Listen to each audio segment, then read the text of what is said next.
ṣe tálákà tó tẹ́ fún mo dìde fún ìjà Yorùbá. Big man ni mí, àwọn tó jẹ́ ọ̀rẹ́ mi tó súnmọ́ tó ní owó ní kí mo wá lọ bẹ̀. Bí sọ́wọ́ ni mò ń fẹ́ ní kí n sọ yìí tí mo fẹ́, mo ní ìsọ̀rọ̀ owó. Àní ọ̀rọ̀ ìran mi ni mò ń sọ. Kí n gbọ́ gbowó kí n gbéra kí n gbé wọn lọ́dọ̀ ọba àgbò mọ́ lọ́dọ̀ oníbodè òfin gbowó. Kí n kójó wọlé kọ́kàn mi balẹ̀. Kí n dá àwọn mọ́tò kí n mọ́ rìn bọ̀. Kí Fúlàní kó dàbí dúró títì. Kí n délé kí bàbá sọ pé kí n gbé tírélà sùn kí n mọ́ gbé lọ. Àwọn bàbá wò lè lóko mọ́. Wò lè lóńdò. Ẹ jẹ́ ká fọwọ́sowọ́pọ̀ ká ti àwọn bàbá wa lẹ́yìn. Ká dá security ti wá lẹ̀. Ká sọ fún wọn kí wọ́n bá wa fọwọ́ tì í. Ká lé wọn kó nu oko wa. Ẹ ṣé wọn dúpẹ́. Jésù Olúwa wa.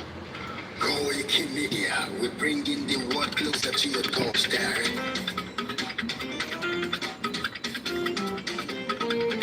Koikimedia, Koikimedia.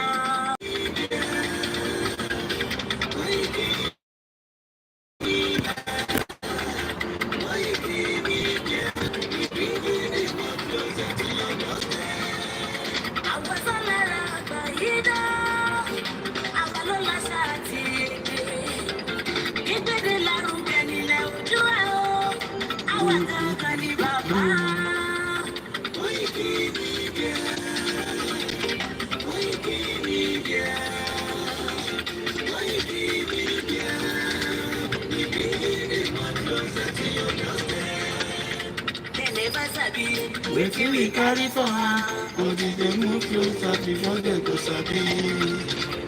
I said they never know wetin we carry for body. But they move closer before they go sabi. Ìlọlọ́jà ẹyẹ ewu ló lájú. Èyí tó dorí gbogbo bí adó gbogbo tẹ̀lé mú. Ká ṣiṣẹ́ fún ilẹ̀ bàbá wa. Ká ṣiṣẹ́ fún ìlú bàbá wa. Kájùmọ̀ sowọ́pọ̀ ká lè bójújú àga. Òdodo àrùbá lè ní wá. Ọmọ òdòdó wá sí kiri. Ẹ̀yin dé fún ẹ̀tọ́ adúláwọ̀. Ká lè jọ jùmọ̀ gbé. Ilẹ̀ ìpínlẹ̀ bá òkú ilẹ̀ wa. Ká ṣiṣẹ́ ká lè jọ gbàdé. Ká lè bá lè adé adúláwọ̀. Àwa ni ìmọ̀lẹ̀ ní yóò tàn káàkiri. Èèyàn náà òdodo àdìwá. Koikimedia, àwa la ń gbé tó lárugẹ. Ètò tó gbogbo ìwà mọ̀lẹ́. Ètò tó wájà wá láyé gbogbo ayé jẹ. Ètò tó tọ́jú owó tiwa wà ní. Àwọn mẹ́tò lárugẹ.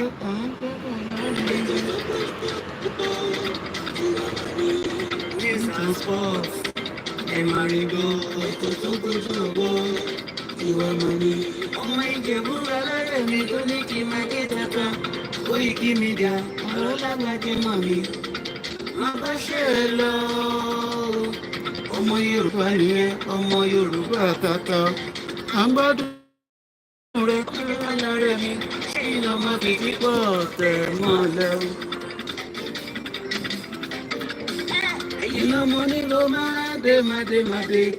Ìlọ́mọ nílò máa wọ̀. Ètò máa wọ̀ gẹ́gẹ́ bí o gbọ́dọ̀ wọ. Àjèjì tó bá wọ bẹ̀ á tètè rẹ̀ kọ́ra. Ìlọ́mọ wọn wọ òyìnbó tó dé. Ìgbà tó yìí tó dé o. Òun ládé tó tọ̀ sí o. Koikimedia sáwà ní bàbá. Koikimedia àwọn ní bàbá. Koikimedia àwọn ní bàbá. Adáńtọ́ àtúgbèrè méje. àwa là ń gbé tó lárugẹ jẹ́ ká yọgbọ́ o. Koikimedia àwọn ní bàbá. Àtúntẹ̀ fẹ́tọ̀ ilẹ̀ wa, fẹ́tọ̀ ilẹ̀. Ikú tó ṣe bí lébi òsì, àdéhùn bàbá yọ. We bring you one closer to your doorstep. Afẹ́fẹ́ tó fẹ́ òòdùn kan yòókù lára ni. Àpèrègèdè Olódùmarè ló fún wa ṣe. Gbogbo ayé ẹ gbọ́, àwa ni bàbá o.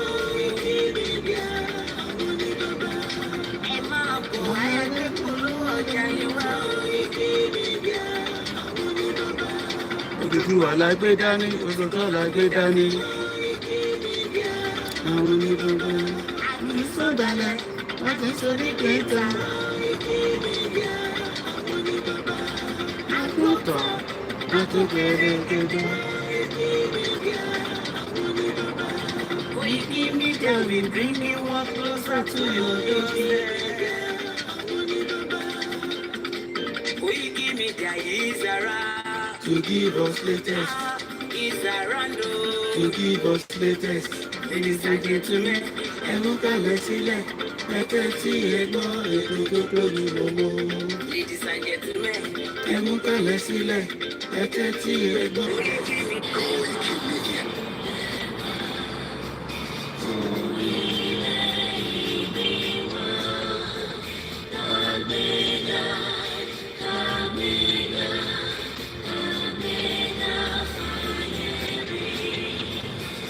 Bàtí bẹ̀rù làbọ̀, ká ṣiṣẹ́, ká ṣiṣẹ́, ká ṣiṣẹ́ ká jọlá. Ìṣọ̀kan àtòmìnira ìkẹjẹ ká lè bá tẹ̀síwájú fọ̀pọ̀ ire àtòhun tó dára. Ọmọ Oòduà dìde, kò sí ipò ẹ̀tọ́ rẹ̀. Ìwà ìmọ̀lẹ̀ gbogbo adúláwọ̀. Àwa ni ìmọ̀lẹ̀ gbogbo adúláwọ̀.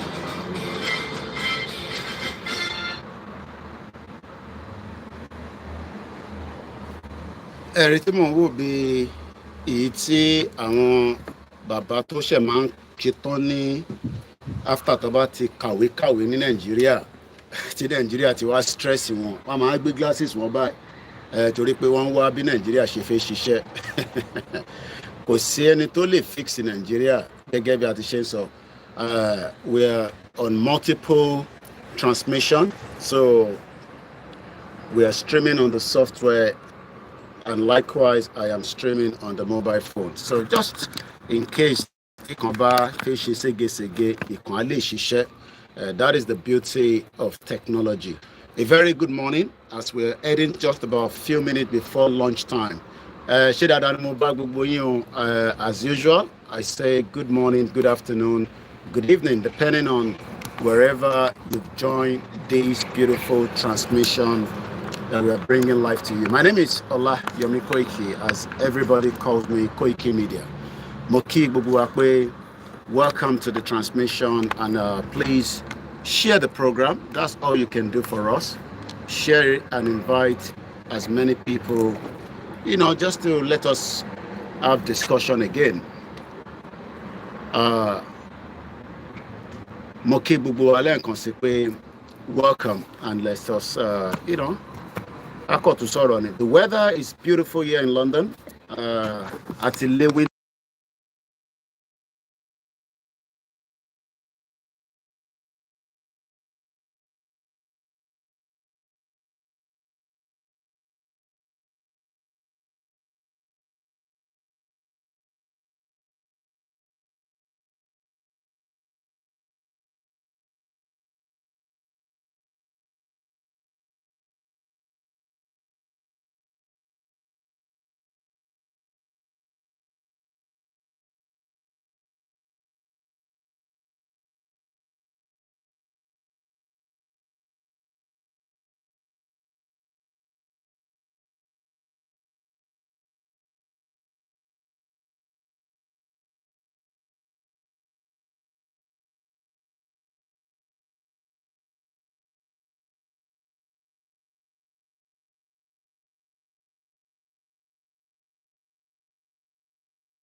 Okay, mo mute any. Okay, the audio is back. Emma Binu.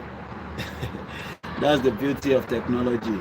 Babami Boye, Joseph, only good afternoon, my dear brother. Nigeria is dead. Divide Nigeria now so that we can save life. God bless Yoruba Nation Lafe. Only God bless Baba Kitoye. Mo kí bàbá mi Jami Olani. Audio yẹn ti padà ní sí ẹ confirm ẹ. Ọwọ́ mi kan mic yẹn nígbà tí mo move positioning phone yẹn. Kò mo fẹ́ kẹ́ máa rí my camouflage. Má lọ wọ camouflage ní Nàìjíríà o. Wàláhì wọ́n máa ná tí ẹ bàjẹ́. Don't go and wear camouflage. Èyí tẹ́ wà lórí software nílé rí camouflage yẹn. I have my beautiful camouflage. Ìjáyà ẹ̀gbọ́n mi dáadáa ṣàlàáfíà lẹ́wà. I think the audio should be back now, Mr. Adegboroye. I am live here and we are live on the software, so feel free wherever you want to comfort yourself. Easy. Ẹ̀gbọ́n mi dáadáa ní gbogbo Amẹ́ríkà. Lágbára Ọlọ́run, èmi náà dé Amẹ́ríkà. Ṣèbíza Zuna ti lọ sí Amẹ́ríkà. Kí èmi náà lè dé Amẹ́ríkà. Inshallah. Ọlọ́run á ṣe nírìn àjò fún gbogbo wa. Mo nífẹ̀ẹ́ gbogbo wa, bẹ́ẹ̀ náà ṣe nífẹ̀ẹ́ mi, èmi náà nífẹ̀ẹ́ yín. But let us remember that what we are doing today is just to save the future. Moki Yami Omolaja Rukus. Yeah, Eshigoni. 180 is back. I want me Lolo muted. Like I said, you know, I have my laptop here. Akiloye, Adegoke, one name, Babamini, Igbowo Sha. Yoruba Nation no going back. So, either disagree, but no, it's okay, you know, they are for one reason or the other. Be in contact worry, or they're possible. And only marrying marry. So, you know, but like I always say, time I go no, time will tell. Moki gbogbo ikoni patapata all the different WhatsApp group. We just want to appreciate ourselves, you know, for pushing. And we talk about pushing. Ni David Adeleni. Hello, agree pẹ̀lú mi. Ẹ bá mi fi sínú comment section.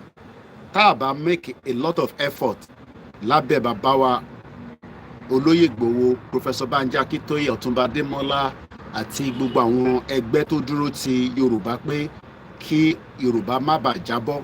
Ṣé mọ̀ pa ni David Adeleni. A dẹ̀ ní mọ́ra wa. Àbí bẹ́ẹ̀ kọ́. Mo kí gbogbo ẹ̀yin mechanic, mo kí ẹ̀yin hairdresser, ẹ̀yin fashion designer, ìyá mi Ọlásùnbọ̀ Sangolọ́lá, mo fi tẹlẹ́dùmarè kí yín mà. Mo wá kí gbogbo ẹ̀yin beautiful sisters mi, mo kí yín pátápátá. Mr. John Danny, thank you so much. Feel free, wherever you want to watch it, is the same thing. The only difference is, ẹni tó ń wò mí lórí software, ẹni rí background bí ṣe dúró báyìí, but ẹni tó ń wò mí lórí phone, ẹ rí background bí. So it's still the same message, but I'm just, you know, sometimes ọ̀fẹ́ ní internet yẹn àbí irọ́ máa sanwó fún, you know, so bẹ́ẹ̀ ṣe appreciate mi náà appreciate yín. Kò easy láti ṣe night duty ìgbà tí máa fi sùn lánàá ó ti ń lọ bí aago mẹ́rin almost 3 something ìgbà tá a parí program òru àná tán. Bí dẹ̀ ṣe máa ń sọ ẹni tó bá lọ ṣiṣẹ́ alẹ́ tó bá máa fi dé kò tún wá jókòó máa gbọ́ program Koiki, gbọ́ program Yèyé Dára, you know, Yorùbá Wuyi, Ọmọlúkà, Sam Asby, 3 hours. It's going to be difficult. So, but adúpẹ́ fẹ́yìn tẹ́ ń tẹ̀lé wa. Adúpẹ́ gan ni. Yes, I am the last man standing. Because the weather is very warm, so mo ti gbé pure water mi sẹ́gbẹ̀ láti máa fi jógẹ̀. Mo kí ẹ bá wa pín ètò yẹn. Ẹ kọ̀ pé àwọn èèyàn wọlé kọ́ wá gbọ́ wa. Ó ti máa já ìwọlé. Ajá yẹn ti lọ yàgbẹ́. So bó ṣe mọ̀ pa ajá yẹn fi yàgbẹ́. Tó fi mú lọ sísàlẹ̀, just like báwa náà ṣe mọ̀ pé Nàìjíríà ò lè ṣiṣẹ́. Mo kí ẹ brother mi Remi official, mo mọ tó ṣe tí mo ṣe ní a bit of bí ìgbà tí cough, kò dẹ̀ sí cough pọ̀ tẹ́ mọ̀. UK kọ́lọ́n kó ṣàánú wa pẹ̀lú weather ọ̀dọ̀ tiwa. So jẹ́ kí n charge àwọn phones èwo ni kí n charge kókò wà lábẹ́ charger náà ni. Gbogbo ẹ̀ wà okay for now. Ọ̀fẹ́ kọ́ ni mò ń lo ná nínú ilé mi, mo máa ń sanwó fún ni, kò ṣe free. Tí n bá sanwó wọ́n máa disconnected, so kò ń ṣọ̀fẹ́. Mo kí àwa Grace Olúṣòótọ́ tó jọ́ mẹ́ta ṣàlàfíà lẹ́wà mọ̀. Àwọn grandchildren yín kọ́ ń bẹ̀. So ibi tó bá convenient fún yín ni kẹ́ jókòó sí kẹ́ ti gbọ́ wa, ìkan náà ni gbogbo ẹ̀. I agree with you, all our effort won't go as far as this. All glory to adoration, praise, worship unto the Almighty and all our ancestors. So we are good to go anytime. Ṣé mọ̀ pé tó bá jẹ́ pé we were lazy, we didn't make a push. Mo kí lẹ́ǹkan sí ìyá mi Ọlásùnbọ̀. Mo kí ìyá wa Moradake Victoria. Toby Ugo mo kí ẹ. Mr. Fab, ẹ̀gbọ́n mi àjọ ṣàìsùn ni. Wọ́n ní you need a lemon.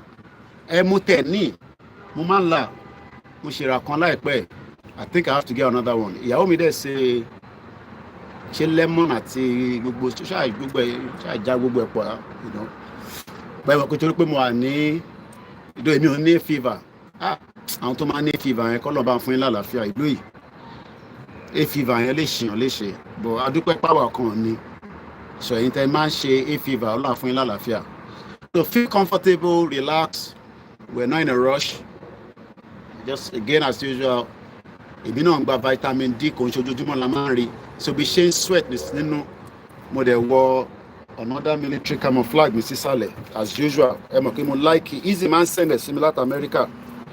Ó ní Koiki wọ lọ ní o like military outfit. So màá máa fi ránṣẹ́ sí ẹ. Òun ló fi lè ránṣẹ́ láti United States of America. Ló bá mi brand ẹ̀. Mo kí àwọn Yorùbá gbogbo yín pátá ni mò ń kí. Bàbá mi Akínlóye sọ pé White Lion, what happened now? No awareness about Yoruba nation again. Please tell our leader. Eléyìí tá à ń ṣe náà awareness ni. Tẹ́ bá ní question ẹ fi sínú comment section. Awareness náà là ń ṣe yìí. Bọ́dà pé tẹ́ mí ni pé a jáde sójú títì nígbà tí Buhari wà níbẹ̀ pé kí ló ṣẹlẹ̀ ṣé a ti gbà bọ̀dé ni. Ẹ mọ̀ pa fún Tinubu ní lẹ́tà títí the end of this month. So ẹ jẹ́ ká ní sùúrù ká wo kí ni outcome ẹ̀. Mo kí Prince Adékúnlé. Prince ò kí n ṣe pet name. Èèyàn kan ní gbé orúkọ kó gbé Prince sí. So ẹ jẹ́ ká ṣe sùúrù fún Bàbá Kítóyè àti àwọn tó ń darí wa. Kò sígbà tá à ní jáde fún rally. So mo kí Prince Adékúnlé ṣe gan ni. Àbọ̀rú àbọ̀yè mo rí fani mọ́lẹ̀ ayé ó tó jọ́ mẹ́ta tí mo gbóhùn brother mi. Mo mọ ibi tó wà. So ẹ jẹ́ kí n appreciate Stone Cold. MixLR is still on. Ẹ má bínú. A ṣe ní few hours. Tí MixLR yẹn máa fi come back on. Ṣé bá wa manage our platform 13 stream. A wà lórí Twitter, a wà lórí. Okay, I will have start my Twitter space. Ìyẹn náà máa dà now since mo ṣe ní one spare phone. Ẹ jẹ́ ká lọ sórí Twitter space. So tí ẹ bá cheaper fún yín, màá start Twitter space yẹn náà. So màá start yẹn nísìn. Since tó yẹ pé mo lo software so mo ní access extra phone. Mo kí gbogbo ọlẹ́ nǹkan sí o. Yorùbá nation tá à ń sọ yìí kò sí ẹnìkankan tó lè dádúró níbi tó dé yìí. Iṣẹ́ Ọlọ́run ló ń ṣiṣẹ́. Ó dẹ̀ wà lójú iṣẹ́. Ọlọ́run dẹ̀ ní òun kúrò lójú iṣẹ́. Ó náà ń wà lójú iṣẹ́. So mo ti start Twitter space. Tabarẹ́ tó fẹ́ lọ gbọ́ wa lórí Twitter space. So ẹ lè lọ sórí Twitter space náà. Èlé máa yọ nísìnyí. Ẹ mọ̀ pé Vaseline tó bá ti wà lábẹ́ ọ̀run a máa yọ bólóbóló ní sórí jẹ́ fi sínú báyìí. So once again a very good afternoon. Ìjáyà ní sure rally is coming soon ní gbogbo ilẹ̀ Yorùbá àti ní abroad. Ṣé má wọrí nípa pé rally ò ní jáde. Rally ń bọ̀. Ẹ̀yin tẹ́ ń sọ pé rally yẹn ẹ̀yin ní kẹ́ lọ renew gbogbo ohun tẹ́ ẹ kẹ́ renew lára yín. Tó bá jẹ́ pé o máa rìnrìn àjò kékeré ni ẹ kọ̀ lọ renew ẹ̀. Ẹ mọ̀ pé especially àwọn kìíní ẹ̀ náà wọ́n máa ń need renewal. And don't take it as pé ọ̀rọ̀ ìṣẹ̀ṣe nìkan là ń sọ. Kí ló dé tó ṣe ń pe Jésù lójoojúmọ́? Òun rí new energy tó wà láàrin ìwà àtọ̀ Ọlọ́run Elédùmarè. So kò ń sọ̀rọ̀ pé torí mo ní ẹ lọ ṣiṣẹ́ sára náà. Èèyàn lè máa ka Bible kò dẹ̀ máa bá Ọlọ́run sọ̀rọ̀ pé gbogbo àtàbá jáde fún rally lọ́dọ̀ tí wọ́n ní kó bá wa nà wọ́n lẹ́gba. Because the government is going to react. The government ṣe máa react nìkan láì tí mọ̀. So the government will react. But how and when the government is going to react is what we don't know. So if you're one of those saying that Yoruba nation rallies, awareness is not going on, awareness is not creative. It's part of awareness.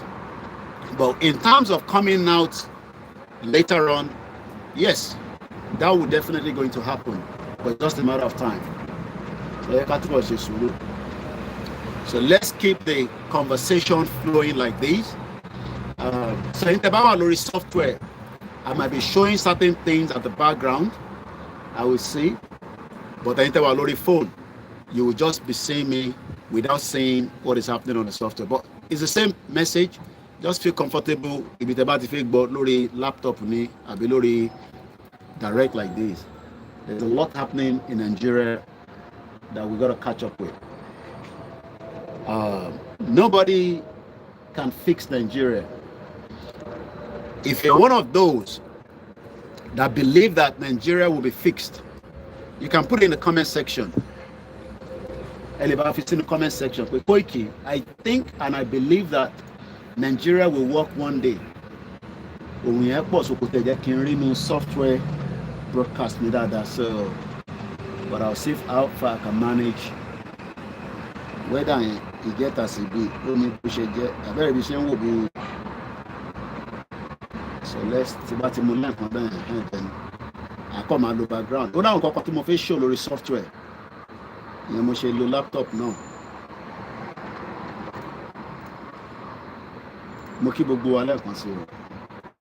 Feel free to share the program. We're not charging you for that. About our share programming, invite your friends to join us and come and listen to Koikimedia.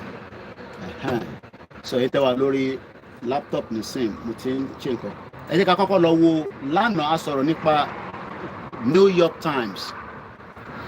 So the New York Times yesterday, Bashin Solori program, Nigeria confront its worst economic crisis in a generation. Moki Mr. Sholagbade Nasir, Moki went over in Canada. They're still just waking up. And we share Mama lost his school. One look at in Nigeria is confronting its worst economic crisis. What does that mean to you? What does that mean to me? Is the economy fighting you or you are fighting the economy? Baba mi ade bayo sọ pé Adebayo Taiwo in Nigeria is dead. It just needs to be buried. But the presidency was not happy, like I told you yesterday. Ijaya ni show Nigeria, sure, Nigeria can never be fixed because we are different people and different cultures, and the Fulani want to take our land, so it can never work. So presidency not there, New York Times long, and like I said yesterday, New York Times. As sọ̀rọ̀ nípa New York Times pé níjọ́ wo ló dálẹ̀ ṣe rántí pa sọ́lá náà. The New York Times was founded on the September 18, 1851. That's about 172 years ago. Àwọn kan tó wá jẹ́ kó yé mi pé bí wọ́n ṣe dá New York Times sílẹ̀ ni àwa náà dá nǹkan tó ń pè ní ìwé ìròyìn ní Abẹ́òkúta ní 1850. According to Bashigbo. Mumbo.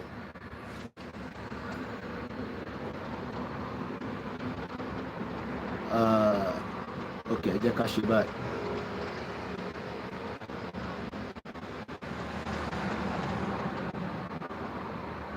Okay, I think I have it here. In Wales, Nigeria first newspaper. Listen to that. Ìwé Nigeria first newspaper 1859 to 1867. The founding of Ìwé. The founding of Ìwé, the paper to first hit the street called Abeokuta on December 3rd, 1859, and was published every 14 days. Tó bá jẹ́ pé àwa ìrànmọ́ládé, we have remained as it is without that shit whole country forced on us by British. Because as at 1859, everybody agreed that there's nothing in Nigeria. Moki Baba Magbola face, Yoruba nation not going back. Everybody agrees that in 1859, there was nothing called Nigeria. Moki Baba Oshiloye Damilare, Yoruba Abeokuta Welcome to the program.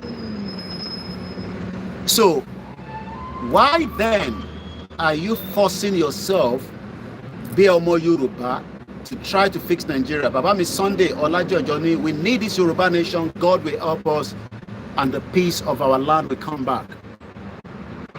Ẹ̀gbọ́n mi dáadáa. Ìwé ìròyìn was founded December 3rd, 1859, and it was published every 14 days. Kí lẹ rò pé ṣe ń publish ẹ̀? Kí ni purpose tó fi jáde? That is who we are until the British, for their own selfish interest, amalgamated us with another indigenous ethnic, and we are not tribes. Kì í ṣe tribes. Morawari, Moibori, Mausari, Olukaluku, Morawari. We were living, yes, very close to each other, but Morawari. Okay, brother mi, ẹ̀gbọ́n mi Ọlálékan, ìyá mi Comfort Nikki, ṣàlàfíà lẹwà àwọn ọmọ kan bẹ́ẹ̀. Ìyá wa Grace Olúṣòtọ́ni is a thing every one of them knows, but they are just playing games with our precious lives. But our lives are meaningless to them. But their life, they will live to regret every bit of action and activities. I'm talking about our politicians that have made every one of us to suffer, even though we have the wealth, we have the knowledge. New York Times cannot be as best as Ìwé Ìròyìn if truly Yoruba has remained the way it is as far back as 1859. So ìwọ tó fẹ́ parẹ́ lórí all these criminal politicians that are careless about you, it is time you start thinking deep that, are we sure that this country loves us, or should we go back to who we are? Gẹ́gẹ́ bí Ìwé Ìròyìn. The paper, ìwé yẹn tó ń pè ní the newspaper, Ìwé Ìròyìn, hit the street of Abeokuta. So that shows that Abeokuta has been a place before the British converted it to Nigeria. Prince Adekunle, Yoruba nation is the only solution for the better life of our Yoruba citizens. Owaye Abelenu Tomo Yoruba and defending Nigeria. Koiki, no, it's about the leadership. It's about the leadership. Ṣíọyìn. Ó yẹ kójú tí ìwọ ọmọ Yorùbá tó ń defend Nigeria. Níbi tílẹ̀ dé ṣúlẹ̀ ni. Tó bá tẹ̀ jẹ́ pé tẹ́lẹ̀ ó ń defend ẹ̀ for one reason. Bí Tinubu tẹ̀ sọ fi dé, ó ti débẹ̀ náà. Bàbá mi ló kàn. Thanks so much, Idris Abdulkarim. Mo kí Mr. Joshua. Ẹlòmíì máa wọlé wọ̀ fi kí wa. But gbogbo yín náà ni mo kí, and all the silent listeners. Àtẹ̀yìn tẹ́ ti bá jágbajàgba lọ sọ́dọ̀ onítìrì. Ó ti gba country fún yín. Ẹ wá ń ṣòṣì bí ẹran aṣẹ́wó. Ẹ ń sọ pé ti gba country. Orí ń ta yín. Wálé Àlé àti Ìjìlá àti Black Goat àti àjàkálẹ̀ àrùn. Kí mi ò kí ń response mo, but lẹ́yìn kankan bẹ́ẹ̀, just to let them know that ẹ ṣòṣì bí ẹran aṣẹ́wó. Ẹ̀yin non-nentical people. Okay, Jerry, brother mi Yoruba Abeokuta. One good afternoon, Mr. Koiki. You are a good man. God will continue blessing you in Jesus' name. Amen. Farabalẹ̀ kó gbọ́. Wọ́n ní paper kan wà nílùú Abeokuta ní 1859. Ẹ jẹ́ ká calculate. Ẹ jẹ́ ká lọ calculate kankan. Mo fẹ́ lọ mú calculator mi wá ni o. So ẹ jẹ́ ká lọ wo. Ẹ jẹ́ ká calculate kankan. So ẹ jẹ́ ká minus 1914 minus 1859. Má ṣe o. Ǹjẹ́ mọ iye ọdún tí ìwé ìròyìn ti exist before the 1914 amalgamation? Ta ló lè guess it? You just minus 1914 minus 1859. Ìwé ìròyìn tí wọ́n ní wọ́n dálẹ̀ nílùú Abẹ́òkúta ní 1859 December 3rd. That means after that paper ìsílẹ̀, it took another ṣé mo tàbọn òyìnbó ò dáa àwọn bá sọ́bà tún máa pàbó ti tàbọn àwa dẹ̀kọ́lá ní English. ẹ̀gbọ́n mi Jimmy Koya mo kí ẹ dáadáa wọ́n ní Yorùbá nation is the only way to our problem. Ẹ gbọ́ bí ìbáyìí dáadáa ẹ̀yin ọmọ Yorùbá ẹ rí pé mò ń try láti sọ Yorùbá kó pọ̀ lẹ́ǹkọ̀ọ̀kan nínú program. I just want you to listen mo fẹ́ make una listen very well. Ẹ farabalẹ̀ kò sẹ́ni kankan tó ń bá ọmọ Yorùbá kankan jà tó bá sì ń support APC right ẹni àgbà kúrò lọ́wọ́ ẹ̀. It's your right to support APC but make sure pé APC can make sure that your life is better until Tinubu máa fi ṣèjọba ẹ̀tàn kọ́lọ̀ fún ṣe. Because we are not praying for àwọn ọmọ Igbo lè máa pray kí Tinubu kó kú ọmọ Yorùbá kankan gbọ́dọ̀ pray fún Tinubu kó kú because Shetima will be your president. It's as simple as that. So if you pray for the death of Tinubu right now, Shetima automatically, according to the fraudulent constitution, becomes your president and life will become more difficult. What is so spiritually, and we are saying it in terms of the knowledge, tí Tinubu bá lọ, Shetima bá wọlé, ó máa tighten gbogbo nǹkan tá à ń sọ yìí. Mo kí brother mi, Ramon Tunde. Listen to this. Between the time that we have this newspaper and the time Nigeria was amalgamated by the fraudulent British system that created what is known as Nigeria today, it was 55 years interval.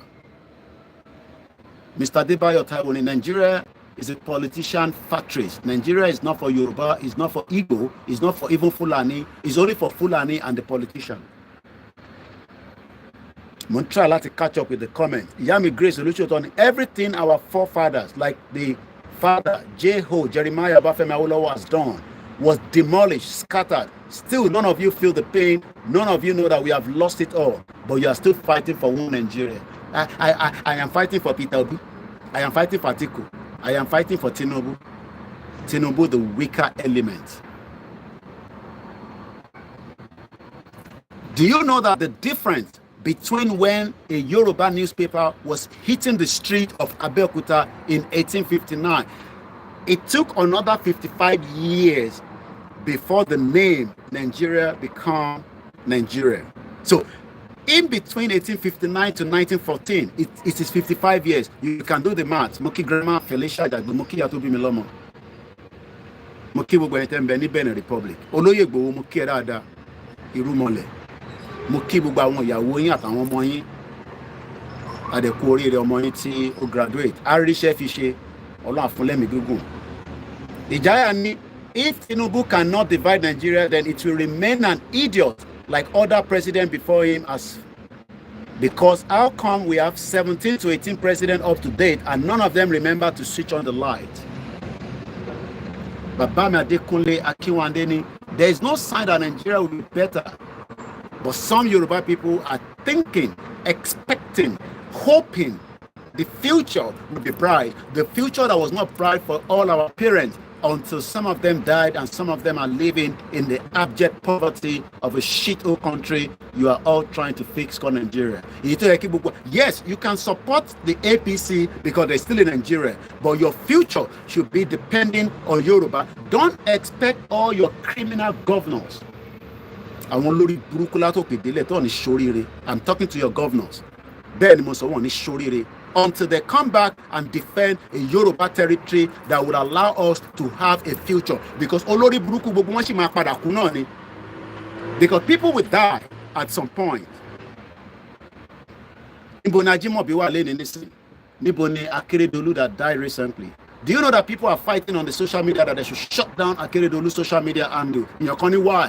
Why do you shut it down? Even Ajimobi's social media handle is still operating. Where is it today? Where is Buruji Kashamu? That is why we are saying, defending nonsense as a Yoruba man, a Yoruba woman. Shut up, come and lead us at all. 55 years ni ó wà láàrin 1859 àti 1914.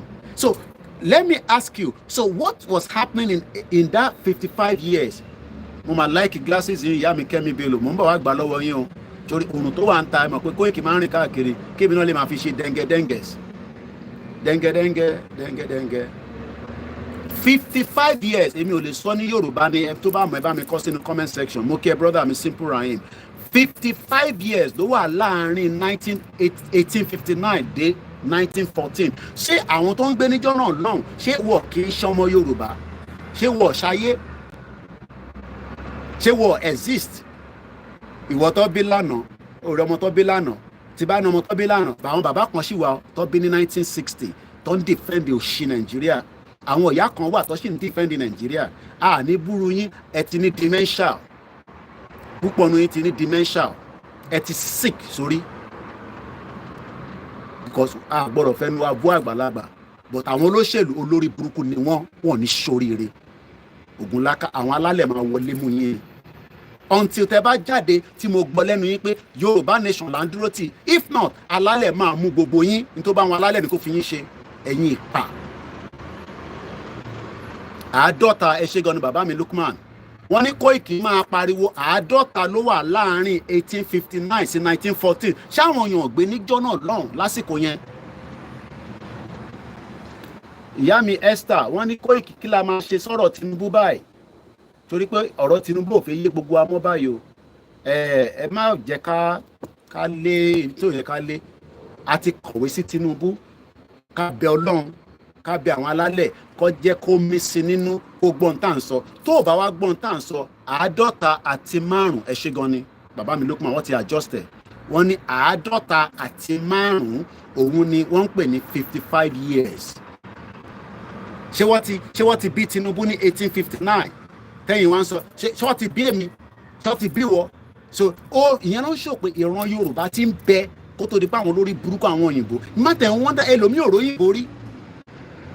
55 àbí 4 ẹ bá mi correct èèyàn kan ní 4 èèyàn kan ní 5 ẹ jọ ẹ mọ̀ pé àwọn èèyàn máa tún program yìí gbọ́ ẹ bá mi tètè adjust ẹ̀yin méjèèjì mò ń rí 5 mo tún rí 4 ṣé 5 lẹ́yìn àbí 5 50 àbí 5 ẹ bá mi tètè kọ́ kí n tó máa tẹ̀síwájú kò ní bàjẹ́ fún láíláí Simple Rahim ó ní òun get notification ìkà tó ń ṣe ní ìyẹn la ṣe ní tẹ́yìn bá ti ń wọlé ẹ̀yìn tó kọ ìyẹn máa pin kẹ́lòmí lè mọ̀ we are live on the mobile phone mo ṣe wà live lórí laptop náà ọ̀nà méjì mo fi ń stream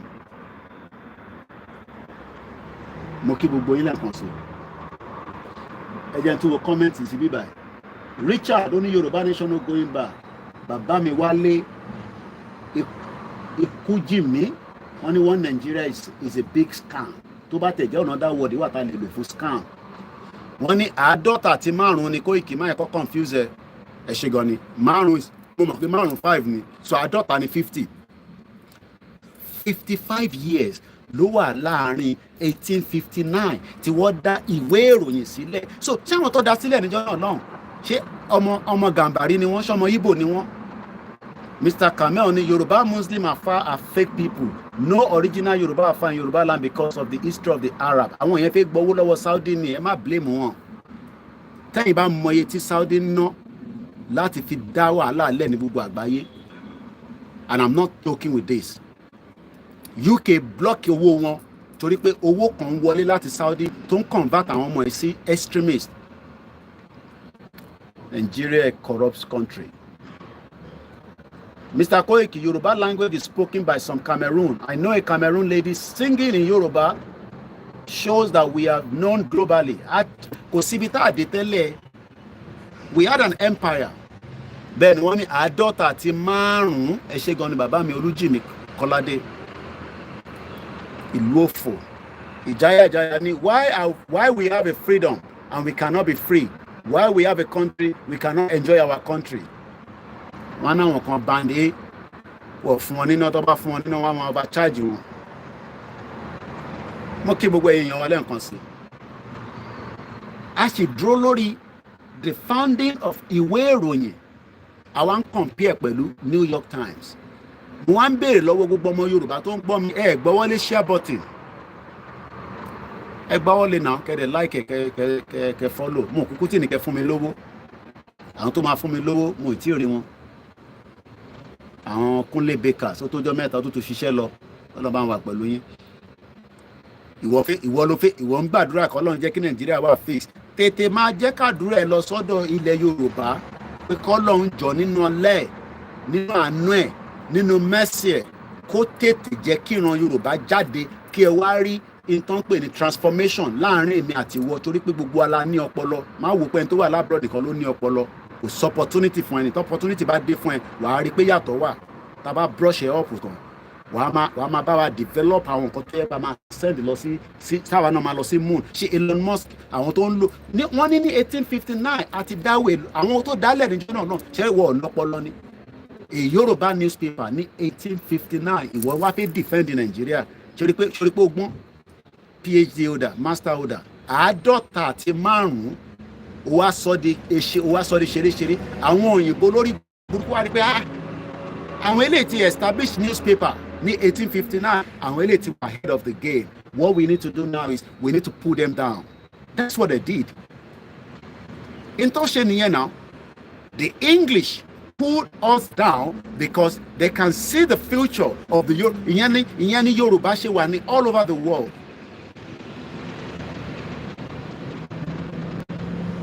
Okay, márùnléláàádọ́ta ni wọ́n náà ń pè ó dà márùnléláàádọ́ta ẹ̀ṣin gan ni wọ́n ní márùnléláàádọ́ta 55 years.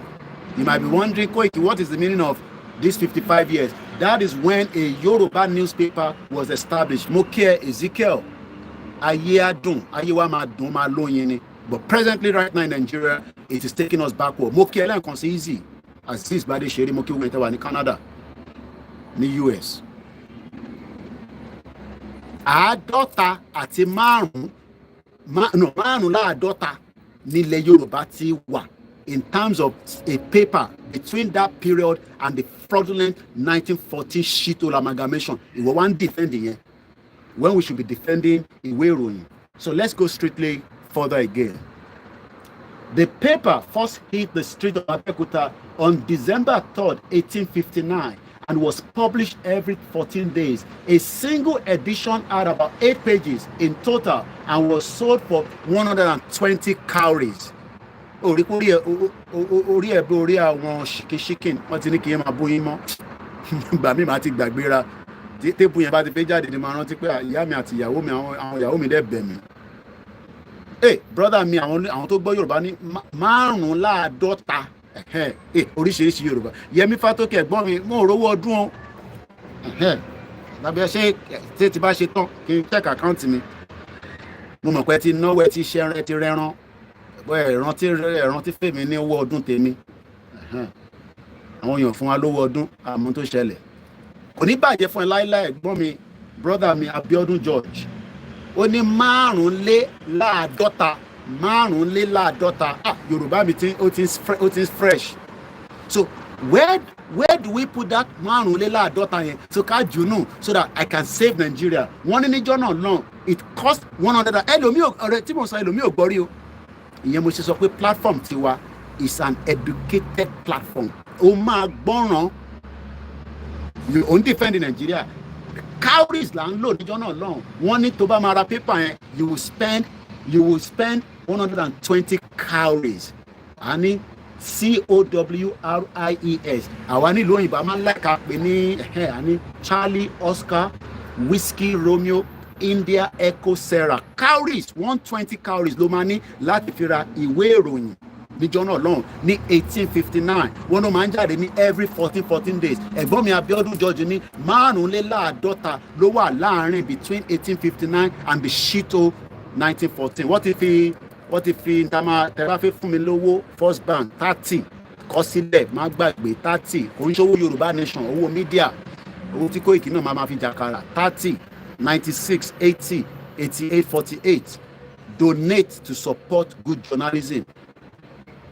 The New York Times ẹ̀yin tẹ́ wò mí lórí kíní lánàá ẹ máa rò pé mò ń ṣeré ni ẹja gbọ́wọ́ ni ẹ̀yin tẹ́ bá ń wò lórí software ọ̀nà méjì mo ti ń stream ẹ máa wọ́ọ́rì the same thing náà lájọ́ ń wò ó kọ́ ẹ̀pẹ́ tó wà lórí laptop ó máa rí ìmọ̀ ẹni tó wà lórí laptop máa rí nǹkan ju èmi lọ ju ẹ̀yin tẹ́ wà lórí fóònù lọ. Now mo gbọ́wọ́lé átíkù yẹn àbí tó bá yẹ kó fún mi l'access láàárọ̀ ẹ̀ tó lánàá kò fún wa l'access kí ni mo sọ ṣèbí mo ní mo sọ lánàá á dàbí pé yàn parọ́ ni. Ẹ̀gbọ́n mi fà mo kí ẹ bá ń kí mọ́ mi òun ló sọ yìí ó ní Koiki ó san £2 náà báwo ló ṣe fẹ́ access website yìí ẹni tó bá wà lórí laptop ẹni tó bá ní fóònù méjì ẹ lè máa wò mí lọ́nà méjì àwọn tó wà ń diaspora máa ń gbádùn wọ́n máa ń gbádùn program á gbé sórí tv wọn á tó máa gbé sórí abẹ́ fóònù wọn òun lẹ ti rí wọ́n ní kí n san £2 kí n tó lè access ẹ̀ so ẹ support media very very important but ìyẹn kọ́ la torí ẹ̀wà kọ́ máa ní Koiki ṣé torí owó ni no but I just have to remind you and when we say support Koikimedia a máa ń sọ pé eléyìí oṣù wọ́n ti ní owó Yorùbá nation òun lélẹ̀ wà lọ sí YSDM ẹ jẹ́ fi wọ̀nyí méjèèjì ni mò ń polongo bí ṣe ń polongo ti Koiki mọ́ pé Alex Mamu èmi náà fẹ́ yọgẹ mo ti lọ ń ṣe exercise mo máa yọgẹ bí ìwọ náà láìpẹ́ kò ní bàjẹ́ fún ẹ brother mi kò ní bàjẹ́ fún gbogbo yín pátá àtèmi àtẹ̀yìn ìyá mi Ọláọ̀ṣun Ashfat mo kì í mà àná ọ̀rọ̀ Yorùbá 550 ló wà láàrin 1859 tó dá ìwé ìròyìn sílẹ̀ àti ìlú tó ń pè ní Nàìjíríà táwọn òyìnbó wọ́n wá change orúkọ mọ́ wa lọ́wọ́ gbogbo wa la ní kingdom tàti operate àwa nífẹ̀ẹ́ ara wa yes èdè ọ̀tọ̀ọ̀tọ̀ ni yes àti jagun oríṣiríṣi kí ni ẹni ṣe ṣá àwọn náà jagun wọn ní Koiki ọ̀rọ̀ wọ̀ yíra wa irọ́ ni wọn ní èèyàn kan ní ó ti sàṣìwà ọ̀rọ̀ wọ̀ yíra wa olè tó wà láàrin àwọn olóṣèlú ló fi ń suppress gbogbo amọ́lẹ̀ ó dẹ̀ kù díẹ̀ ni mo sọ a máa kọ́kọ́ ṣe kí ni a máa fi education àfi nọra wa lójoojúmọ́ bó o bá fẹ́ gbọ́ program yẹn wàá lọ gbọ́ ibòmíì ni wàá lọ sí ibòmíì so tẹ́ bá lọ sórí YSDM ó wà straight forward w-meta.ys kò ní sẹ́yìn tẹ́ wà Nàìjíríà àkáǹtì wà tẹ́yìn lè fi 10 naira sí má jẹ́ kíyàn kan fọ́ọ̀sẹ̀ pé kò san 5,000 tó o bá ní 10 naira ó gbọ́dọ̀ lè san.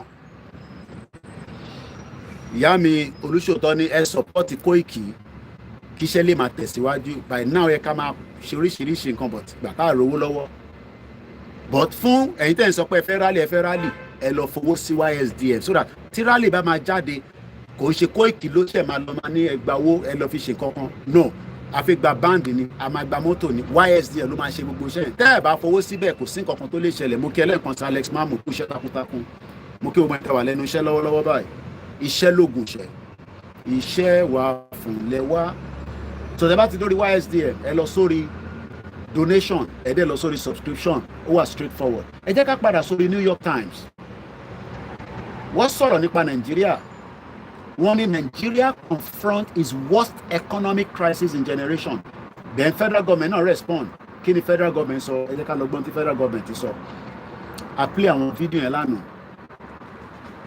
ẹ jẹ́ ká gbọ́n tó sọ àṣírí ti tú o mo mọ̀ pé máa ń like àṣírí ẹ bèrè pé kí ni Kọ́lá Abíọ́lá wọn ló ń ṣe jigijigi pẹ̀lú ọmọ Babangida nígbà tí bàbá ẹ̀ wà lẹ́wọ̀n tí Babangida mú bàbá ẹ̀ sẹ́wọ̀n òun ṣe jigijigi pẹ̀lú ọmọ Babangida ọmọ àlè olórí burúkú somebody. ẹ jẹ́ ká kọ́kọ́ lọ gbọ́ bàbá tí ó sọ̀rọ̀ lánàá bàbá tí mo ní ó ní ọ̀rọ̀ Nàìjíríà ìyẹn Mr. Dr. Akin Fápóhùndà ta ló rántí program tàbí lálẹ́ àná so ẹ̀yin tẹ́ bá wà lórí software ẹ̀yin máa rí fídíò yẹn ẹ̀yin tó kù kọ́ máa gbọ́ soundtrack ẹ̀mí ẹ jẹ́ ká play máa mute mic mi mọ́lẹ̀ mo kí gbogbo lélẹ̀ nǹkan sí tẹ́ bá ń wábi tẹ́ fẹ́ fi support wa òun náà lè lé account details ẹ ló wà lórí screen fẹ́yìn tẹ́ máa fẹ́ ṣe screenshot ẹ lè screenshot ẹ Mr. Ọláwálé Táíwò mo kí yín Ọláníyì Peter mo kí ẹ Tony Aegis mo kí ẹ káàbọ̀ sórí ètò mo kí gbogbo yín lẹ́ẹ̀kan sí pé Yorùbá nation no going back ẹ jẹ́ mute mic mi mọ́lẹ̀ ká gbọ́ ntí Dr. Akin Fápóhùndà tó sọ.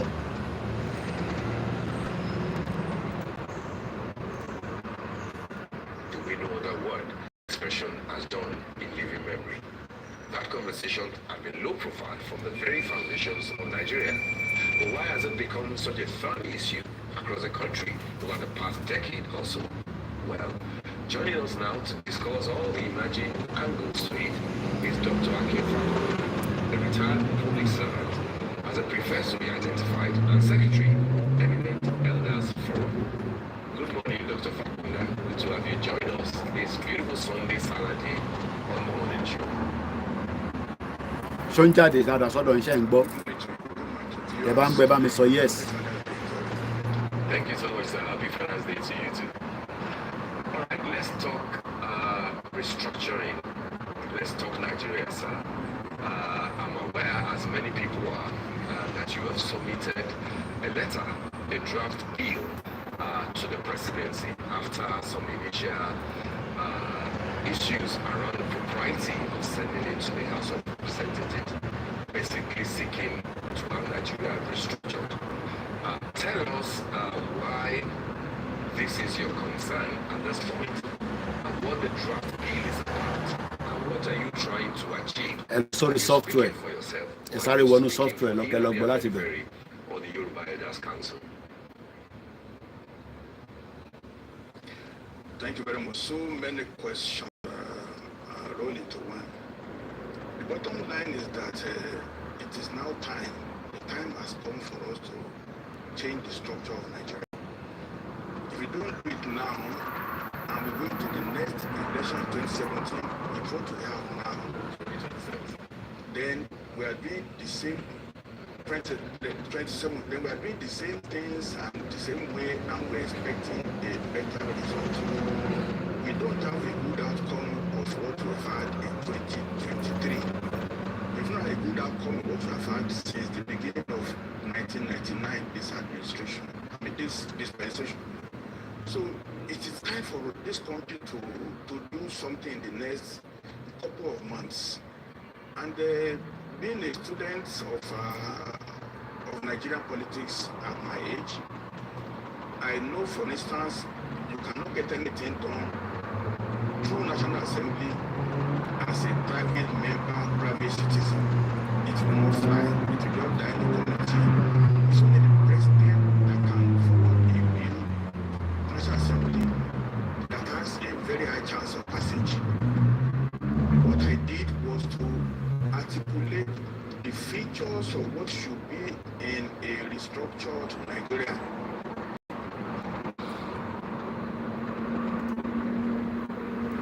Now, ó sọ̀rọ̀ pé a restructured Nigeria, but kí làwọn ẹ̀gbọ́n wa rí, ẹ má bínú, because I'm trying to struggle to see my software screen. Àwọn ẹ̀gbọ́n wa kan ní ibo ni gbogbo àwọn ilé wà, ọ̀rọ̀ restructure tẹ́ ń dárúkọ yìí kò lè bá ọ̀rọ̀ tó wà nílẹ̀ mọ́. Ẹ jẹ́ ká gbọ́ ntí brother wa George Akínọlá, ẹ jẹ́ ká gbọ́ táwọn sọ nípa ọ̀rọ̀ restructure. Àwa padà sórí fídíò yẹn, ẹ jẹ́ kí mute mi mọ́lẹ̀. Impediment to Yoruba development is the impediment to Yoruba development. We know Nigeria, we know where we are. 1962, we were far ahead of South Korea and North Korea. We were far ahead of China even. We had television before France. We had radio before South Africa. Now look at where we are today. I think it's a shame that even any Yoruba man can be talking about restructuring at this point in time.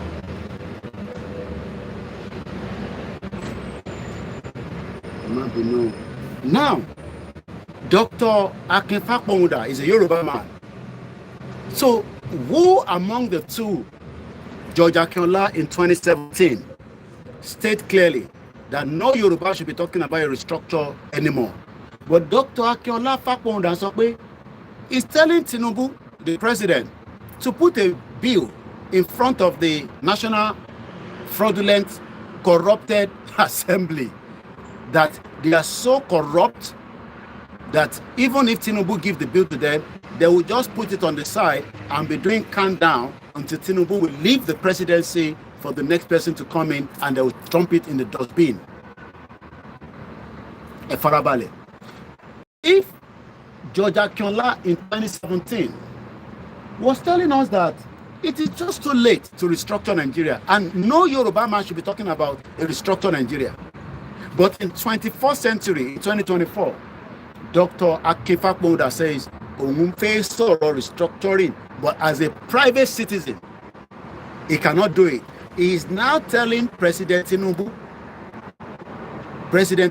to please push the bill to a corrupt parliament, a corrupt Senate and the House, the red chamber and the green chamber. They are so corrupt, especially the Yoruba ones in there. They are criminals. From Benga Daniel to Yaya Bello, Yayi, and the Itowa Leko to represent in Lagos State, and the rest of them. They are criminals. Ṣé mọ̀ pé owó tó ń gbà yẹn, the constituency project, you don't know what they do with it. They collect billions. According to the constitution, they give them the money. Nobody is accounted, no auditing, no question is asked. To the question, and that is why a lot of Yoruba people kept quiet. Let's complete what Akinola said, and we go back to the video of Dr. Akipaponda.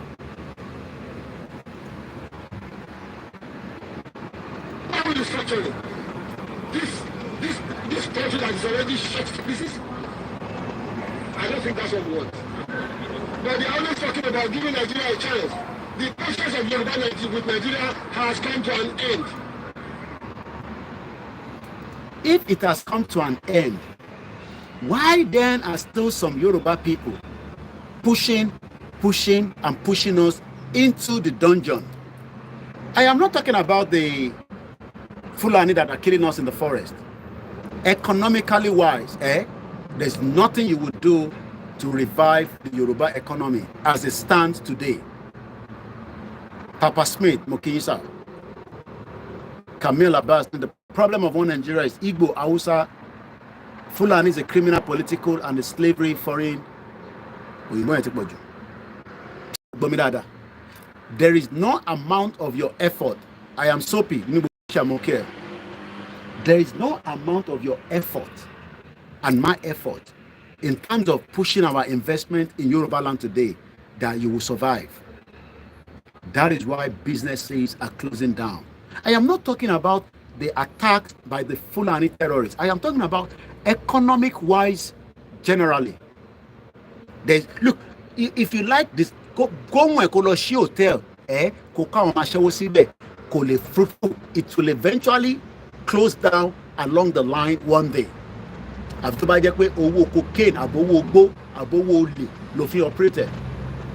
you are using your hard-earned currency in Nigeria today, it will not take long before that business will collapse. And you can disagree with me in the comment section. So let's listen more to Dr. Akipaponda suggesting that we should push Mokiyame Beauty Kasama. It's almost 1 o'clock. Bobo programming probably an hour to go more. There is no amount of your effort, my effort in the effort. Yami Beauty Amokwe, be a one salon in Nigeria. Don't import in Conwale because there's no production. Toba Tenika producing kotofe mata. Number one, there is no enough support to produce. So she would have to import, and there's nothing wrong in importation. But what that is happening is that it is killing your own system, because a country that is not producing is as useless as tissue paper. So your effort, my effort in trying to revive a dead economy is like it is going to sink every one of us together. Then you can argue that, say, okay, Koiki, but what are our governors doing? Koikimedia, I have 27 seconds, because Instagram gives only 1 hour for us to go and come back. Your effort and my effort would not make any impact to drive the Yoruba land economy. Yes, I'm in Taja, but they are struggling. They are really, really struggling, even with all their effort. Or 1 year, Jekoto, because it's a dead economy in what they operate. They are operating inside what is known as a dead economy, which is called Nigeria. Because the Nigerian economy is dead, and nobody, not even President Tinubu, can revive it. It is dead. There is no amount of our effort to revive it. There is no amount. It is dead. Thank you so much, Papa Smith. So when people like these are pushing that, oh, Nigeria will flourish. No, stop talking like that, because according to the New York Times, stated clearly that Nigeria confronts its worst economic crisis in a generation. So what that is meant for a layman is that even for you to produce your pure water, that your pure water, there will be not enough. Yes, you have the water, but there are certain things that you need that would have to be imported for the finishing of that production, which the country does not have. So let's listen a little bit more to Dr. Akefakponda. Those are the Yorubas that are pushing for the restructured Nigeria. And it is not, I remember when this came out, everybody was excited. Hey, they're going to, House of Assembly, they're talking about it. No, they are not talking about it yet. It is not even in the Senate or the House, right now, because the person that wrote the draft is a private citizen.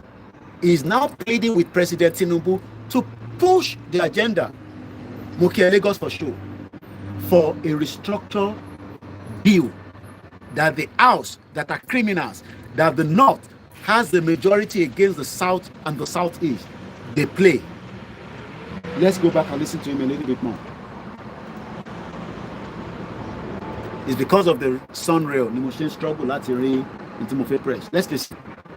Put the documents and forward it as a suggestion to the President of Nigeria, because he's the only one sitting on the throne now. It's not left to him to really go deep into a sense of nationalism and patriotism, to do something about it. Now, Mumbo, it's talking about nationalism. If Tinubu has the will, for argument's sake, let me play the devil advocate. Should President Bola Tinubu have the desire, the wish to bring back a regional system of government, a restructured Nigeria, should the North have the same true nationalism like Tinubu? Question mark. Sheikh gbogbo àwọn tó wà ní Senate, including the criminal Yorubas that will fight Tinubu behind the scene to make sure that that bill does not even go through stage 1. People like Yayi, Olori Buruku, and if you don't know who Yayi is, software, let me show you some of these criminals. So let's do it this way. Southwest, let's go and look at their faces and their names. Southwest senators. Southwest senators, Nigeria.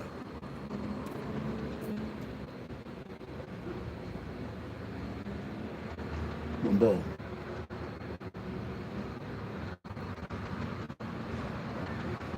I want to get all their names out for us. Oh, Philadelphia spelled that. Nigeria. Okay, distinguished senators, let's see. National Assembly. Okay, now we can, I am currently on the National Assembly website. Let's hope it works. We know that the criminal Senate President, Akpabio, is a criminal. Gbogbo a criminal. Akpabio is also nursing a presidency. Òun náà fẹ́ jẹ president bó ṣe wà yẹn. And the Senate Deputy Senate President is a guy called Ibrahim Jubrin. But let's go and look for the one that concern us, the Yoruba ones.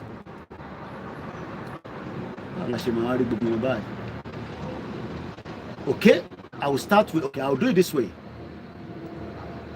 Ogun State, Ademola Solomon Yayi, another fraudulent Yoruba criminal, is a senator. System. That is his face. He was one time the senator in Alimosho. Ìjẹ́ Europe àwọn ilé wọ́n máa gbàdúrà pé kí ìran Yorùbá dá dúró látara mùdùmùdùn tó ń jẹ ẹ̀rọ orí ẹ̀ borí bọ́ọ̀lù méjì tó ń gbá lọ́wọ́lọ́wọ́ ní Germany. They are criminals. Òun lè ó sá kúrò ní Alimosho ó tún lọ join wọn ní Ogun State. He is currently Ogun West APC. He's a Yoruba man. He's a criminal. These are the people that will truncate kí má tàbọn. Àwọn ló máa dá lágbónú. Mo kí gbogbo àwọn ọba tó bá wà lábẹ́ ètò tó ń gbọ́ wá. Mo kí gbogbo ilé nǹkan sí. Mo kí Ọọ̀ni of Ifẹ̀, Ọ̀jájá the second. Mo kí bàbá wa Àwùjalẹ̀. Mo kí gbogbo Èwe Adó Èkìtì, bàbá mi Bàrígà. Mo dẹ̀ kí gbogbo àwọn ọba gbogbo Yorùbá Ìgbòho ti ní kò sẹ́yìn kankan tó gbọ́dọ̀ bu ọba kankan mọ́ nílẹ̀ Yorùbá.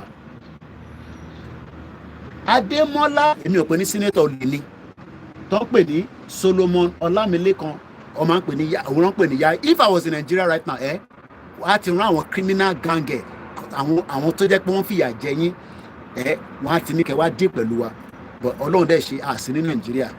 You are all bunch of criminals. Not you. I'm talking to Senator Adémọ́lá. Mo tún pè ní senator ọmọ Yorùbá. Mo tún pè ní senator criminal. Where is Buruji Kashamu lẹ́nu? Buruji Kashamu lẹ́ máa lọ máa dọ̀bálẹ̀ fún ló ń fún yín ní tẹ́tẹ́ ń kọ́bọ̀. When we are talking about 1859 ìwé ìròyìn Yorùbá ti jáde. Ó jẹ́ pé a lè máa sọ fún gọ́ọ̀mẹ̀ntì wa pé àwọn tó ti ṣe fún níbí and after that 1859 wọ́n bẹ̀rẹ̀ sí í ṣe oríṣiríṣi during the western region wọ́n dá gbogbo ẹ̀rú. Now ẹ jẹ́ ká lọ wo wọ́n ń pè kan ní Senator Adetokunbo Abiru Mukaila criminal one bastard olè until tí gbogbo yín bá sọ̀rọ̀ nípa Yorùbá nation ní Senate you are all criminals.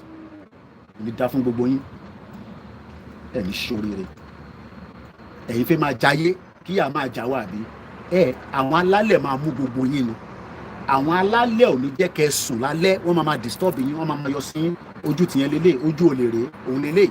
Another criminal APC wọ́n ń pè ní Adetokunbo Abiru Mukaila criminal àfi tó bá sọ̀rọ̀ Yorùbá nation nínú Senate torí ẹ̀tọ́ ẹ ní láti sọ̀rọ̀ Yorùbá nation tó o bá ti sọ̀rọ̀ Yorùbá nation you are all criminals. olè ní ká máa ṣe Nàìjíríà kẹ́ máa mú tẹ́tẹ́ ń kọ́bọ̀ wá sádùúgbò àwọn tó wà lẹ́kọ̀ọ́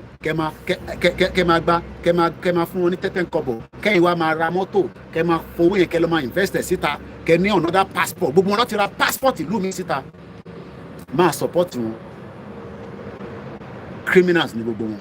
mo kí ẹ Mohammed Malik so ojú ẹ lélẹ̀ so ojú olè rèé ó di méjì yáyì nìyẹn èyí tẹ́ bá wà lórí ten course ọ̀nà méjì láti stream lénìí so èyí tẹ́ wà lórí phone mo kàn ń fún yín ní expression nígbà wọn tó wà lórí laptop tí mo ti ń stream wọ́n rí mi báyìí now ẹ jẹ́ ká tó lọ wẹ́lú mi jáde nù gbogbo wọn la máa gbójú wọn jáde lénìí àwọn tí wọ́n ń dá Yorùbá nation dúró nìyẹn kò ń ṣe bàbá Akíntóyè. These are the criminals that are holding us backwards because wọ́n ṣì ń jẹ nínú Nàìjíríà ní property wọn. So let's look for the rest. Another one ó pè é ní Senator Afolabi Salisu criminal Ogun State Ogun Central. Another Yoruba no mo tẹ̀ ti mí sí Ondo Ondo fẹ́ jẹ́ kí n mí sí ẹ̀rọ ló pa Senator Adeniyi Ayọ̀délé Adégbòmire criminal olè ojú ẹ̀ lélẹ́yìí ojú olè rèé àfi tẹ́ bá jáde tẹ́ sọ̀rọ̀ Yorùbá nation torí pé ìyà tó ń jẹ wá ẹ̀tọ́ ti yín ni pé kẹ́ push bill fún Yorùbá country pé a ṣe Nàìjíríà mọ̀ bó o lè yín ẹ fẹ́ máa gba owó ní every month ẹ fẹ́ máa gba 30 million ìwọ máa nà mí lẹ́gba nínú show ṣùgbọ́n máa bú mi 30 million ọ̀nà ń gbà ní every month wardrobe allowance pant allowance ìyàwó wọn máa ra bra ara pátá allowance yẹn náà wà níbẹ̀ káwọn wọn ń change fún wọn lójú ní every year SUV wọ́n wá ra ti innocent motor wọ́n ra ti bàbá tó ní bọ̀bọ̀ máa kan Yorùbá máa tó ń ṣe mọ́tò wọ́n á ní àwọn fẹ́ Toyota most of them are driving bulletproof cars ìyẹn tó bá yìnbọn sí mọ́tò yẹn kò ní wọlé but alálẹ̀ máa wọnú mọ́tò yẹn á pa yín sínú mọ́tò yẹn èyí olórí burúkú olè játijàti ẹ̀ ní sóríire Ògúnlákayé máa wọlé pa yín ni ìyà tẹ́ ẹ̀ ń fọmọ Yorùbá jẹ àwọn alálẹ̀ máa wọlé mú yín ni bulletproof car tẹ wà nù ẹ̀yẹn ó máa dẹ́rẹ́bà yẹn máa wà yín wọnú gbó ni ẹ lọ sí nùbọ̀ ẹ jẹ́ kọ́kọ́ dárúkọ gbogbo wọn lélẹ̀ tán wọ́n náà kidnap ọmọ kan wọ́n náà wọ́n bá ìyá ẹ̀ àti bàbá ẹ̀ sọ̀rọ̀ àwọn Fúlàní yẹn dẹ́n wọ́n ń ṣe jigijigi wọ́n bá ọmọ yẹn sùn táwọn ìyá yẹn sunkún wọ́n ní kó lọ wá 10 million wa wọ́n ní ṣoríire ẹni tó bá ní wọ́n máa ṣoríire ìwọ náà ní ṣoríire wọ́n ní kí n má ṣe tó bá ní àwọn olóṣèlú máa ṣoríire ìwọ kàn ní ṣoríire wọ́n ní kí n má ṣe pé fún yín bó tó bá sọ pé àwọn olóṣèlú máa ṣoríire ìwọ kàn ní ṣoríire bomb bastard ẹ jẹ́ kí n tún lọ mú ìtókù wá ṣáàtì sọ Ogun State ó ní àwọn Afọlábí Sálísù olè ojú olè rèé olè ojú olè rèé olè Sálísù olè gbogbo wọn dé fìlà bàbáwó lọ́wọ́ àwọn criminals ẹrù kọ́ mọ̀ ṣe rè mo fẹ́ distract kúrò eléyìí tí mo bá lọ máa kà fún yín wọ́n ní kò ń ṣèyàn kan kò ń ṣe mẹ́ta wọ́n náà ń bá ọmọ yẹn mo fi sọ ní èdè ká máa ó ṣọ̀sán gan wọ́n náà ń gba sí fọ́mọ yẹn wọ́n dẹ̀ wà lórí fóònù pẹ̀lú àwọn yẹn pé tẹ́ ẹ̀ bá mówó wá ojoojúmọ́ la máa bọ́mọ yín sùn eléyìí tẹ́ ṣẹlẹ̀ ní o máa sọ pé dey play tó bá jẹ́ pàbúrò ẹ̀ lọ mú mọ́lẹ̀ tó ń kì mọ́lẹ̀ bẹ́ẹ̀ wàá sọ pé kí má ṣépè fún wọn idiot ojú olè rèé olè òrè ojú ẹ̀ adéfìlà nísìn tó bá dàdúgbò ẹ̀ pẹ̀lú bulletproof car bọ́lẹ̀ á pín tẹ́tẹ́ ń kọ̀bọ̀ fáwọn ọmọ yẹn àwọn náà ní sínétà Fọlábí Sálí kò ní ṣoríire olórí burúkú sínétọ̀ kọ́ sínétọ̀ ni kò sí tó kọ́ mi pẹ́ láwọn ti ẹ̀yà tó kù next àwọn tọ̀tọ̀ tiwa nìkan ni mo need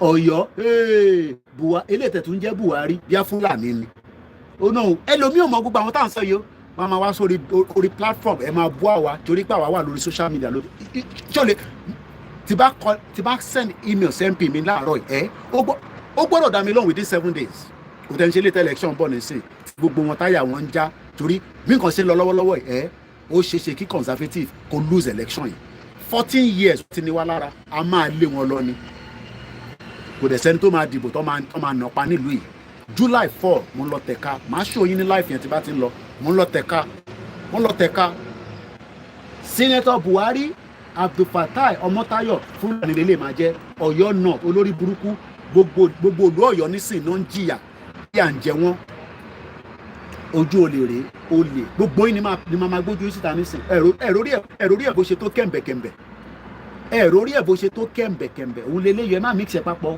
òun lè léyò àwọn kan ní Koiki àwọn dẹ̀ máa rán àwọn èèyàn lọ sí Mẹ́kà mo ní kọ́ ran yín lọ sí Mẹ́kà tó bá ń ṣiṣẹ́ òun ní ẹ̀rẹ́ anybody kó rán ẹ lọ sí Mẹ́kà fowó ara ẹ lọ sí Mẹ́kà fowó ara ẹ lọ sí Jerusalem ò ní anybody kó wá rán ẹ lọ sí Mẹ́kà ò ní the slot ẹlòmíì nísìn torí slot tó fẹ́ gbà lọ́wọ́ wọn Koiki tó bá ní kí n má bu wọn ìwọ lè pé ń bọ̀ wá bá torí wọ́n ti ní kí n má ṣépè fẹ́yìn bọ̀ tó bá ní kí n má bu olóṣèlú Prophet Nasiru láì ní kí n má ṣépè fún wọn bàbá wa Tibetan ó ní ká ṣépè fún wọn tó bá wá síbẹ̀ tó bá ní kí n má ṣépè fún olóṣèlú ìwọ lè pè yẹn ni máa dálé lórí torí àṣépè fẹ́yìn mọ́ nísìn ẹ̀yin ò nídìí pè mọ́ kò ṣẹ́yìn Yorùbá nation àwọn tó agree pẹ̀lú wa eléyìí Fúlàní ni o eléyìí tó ń jẹ́ Buhari because Buhari olórí burúkú tí Tinubu gbé gbogbo owó tó fi lọ gbé wá Tinubu ló gbé Buhari wá Tinubu wá sọ pé the Nigerian economy is not dead ó ti kú ẹ bá wa pín ètò yìí náà ebí mi nìkan mo wà live for now ẹ pín ètò yìí àmọ́ sì ń bọ̀ lọ́dọ̀ Gbénga Dání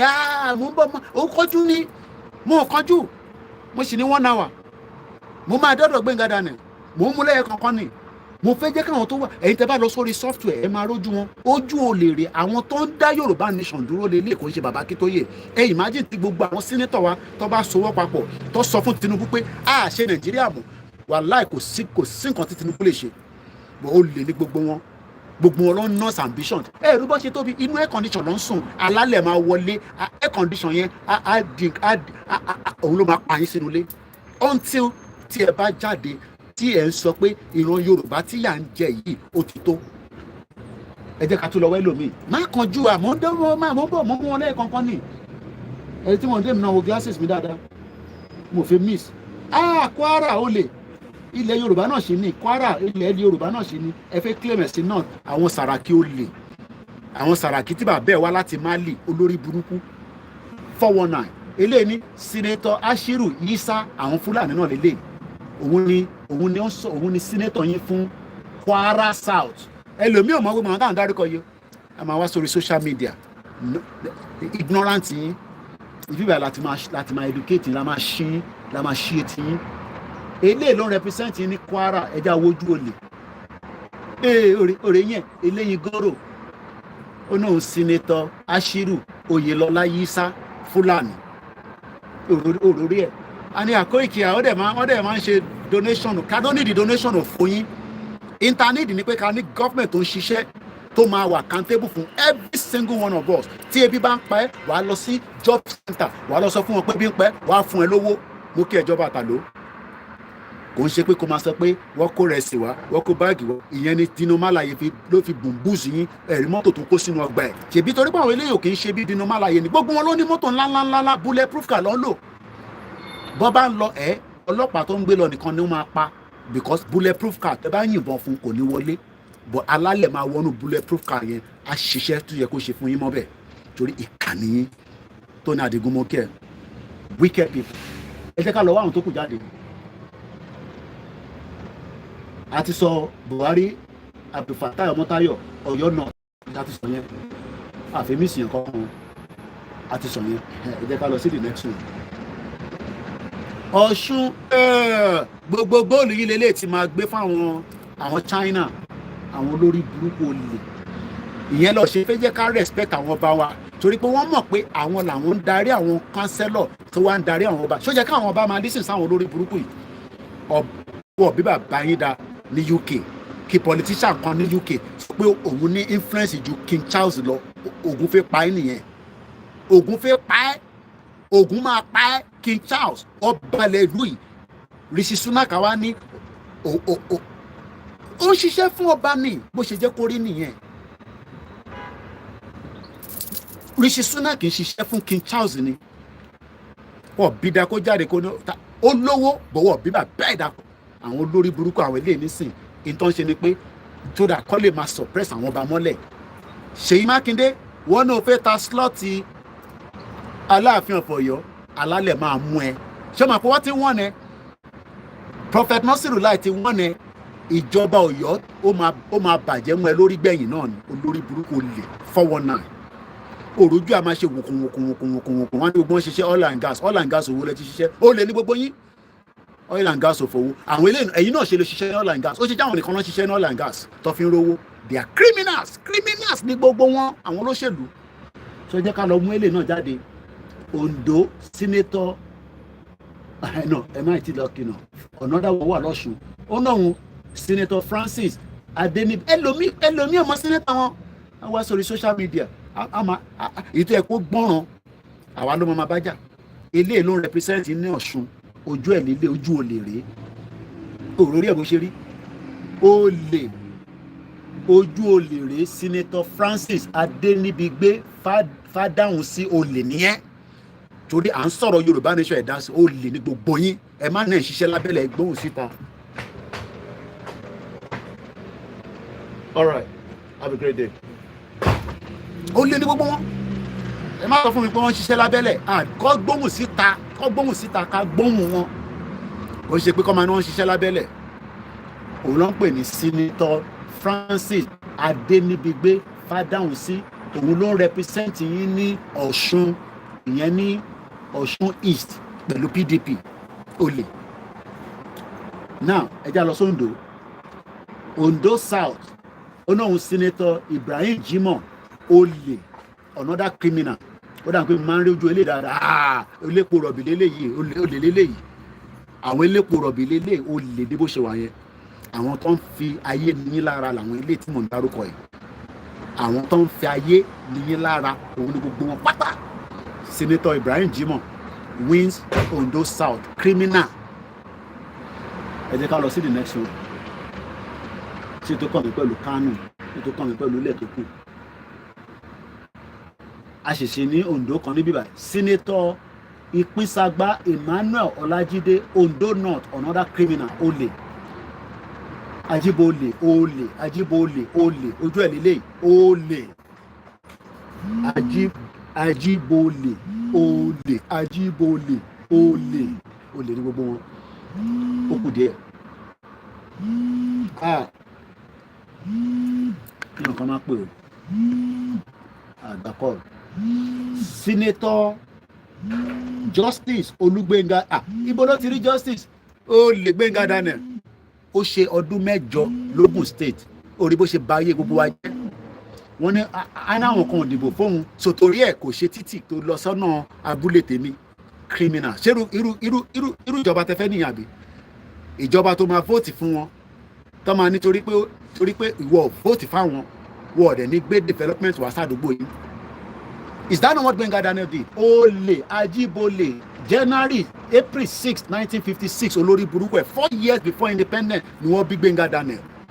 Olè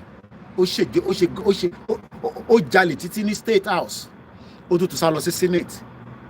Mòróhùn àti ìyá àdúrà kí lẹ̀ ń ṣe pẹ̀lú gbogbo àwọn criminal politician yìí ẹ̀kọ́ máa jẹ́ kó ta epo sí aṣọ yín ni ẹ fi àwọn politician sílẹ̀ ìyá àdúrà ẹ̀dẹ̀ fi ṣe program kẹwàá ló ń bá Gbénga Daniel ṣẹ́yìn ọmọ kó lè ní Gbénga Daniel ni àwa dẹ̀ nífẹ̀ẹ́ yín àwa nífẹ̀ẹ́ yín tọkàntọkàn bàbá ti ń súnmọ́ àwọn olóṣèlú yẹn máa fún wa ní suspicious mind kí lẹ̀ ń ṣe pẹ̀lú Gbénga Daniel àìmọye àwọn tẹ́lẹ̀ pé kó wá bá yín sọ̀rọ̀ ní program tẹ́ bá fẹ́ ṣe ní church yín nídìí Gbénga Daniel olè ajíbolè olè olórí burúkú bẹ́ẹ̀ ni simple rahim ni take care right now ó kó àwọn ajá yẹn lọ ṣe work ìkan ti mú wọn lọ yàgbẹ́ ìkan ti mú ajá kan lọ yàgbẹ́ eléyìí nísìn méjèèjì ló kó lọ nísìn á gbé wọn káàkiri wá stretch ẹsẹ̀ àwọn British they keep their and respect their own monarchy system wọ́n wá ní káwa wà lábẹ́ àwọn olórí burúkú tó pè ní politician mò ń bọ̀ Èkìtì àyínkánjú ni ẹ̀yẹ́ ṣáà máa kọ orúkọ ti state yín sílẹ̀ gbogbo wọn ní ṣì máa dárúkọ lẹ́ẹ̀kọ̀ọ̀kan again àní Gbénga Daniel olè wọn náà bí ní April 6 1956 bó ṣe máa gbé glasses ẹ̀ bí glasses báyìí olè ní criminal ẹlẹ́rìn múkẹ́lẹ́ olè orípọ̀n àti Dàpọ̀ Abíọ́dún wọ́n gbà sí fúnra wọn Dàpọ̀ Abíọ́dún wó building kan Gbénga Daniel ní àbáwọ́dẹ̀ máa wò Dàpọ̀ Abíọ́dún ní olè ní ẹ́ wọ́n ń jà lẹ́yìn olè ní gbogbo wọn they are criminals ẹ̀rí ó ní wọn Ọ̀túnba ta ló fi olè jẹ Ọ̀túnba ta ló fi olè jẹ Ọ̀túnba wọ́n jí gbogbo owó tán gbogbo security budget tó yẹ kó fi fix state àwọ̀ àpò ara wọn wá lọ investors abroad ìwọ wá síbí wà ń bá wa jà ṣé nígbà tí mò ń dárúkọ nísìn o tí rí orúkọ bàbá mi níbẹ̀ pé Mr. Koiki bàbá ẹ̀ náà wà lára àwọn tó jalè Nàìjíríà ẹ jẹ́ ká lọ síwájú sí tó kàn mí pẹ̀lú bọ́ọ̀lù ẹ bá padà ní tọ́lọ́run. Kogi olè ó fẹ́ kí sá lọ Kogi náà wà ń bẹ̀ o mo ti rí Kogi ilẹ̀ Yorùbá ni kó má dé fún àwọn Kogi máa bá mi nísìn pé Koiki kí ló ṣẹlẹ̀ ó ní òun Senator Jubril Isa olè Ajíbolè olè ilé olè ní olè ní ẹ gbogbo ilẹ̀ ti jalè just like bí Dino náà ṣe jalè olè ní gbogbo wọn criminals ó kù díẹ̀ ogun la máa mú jáde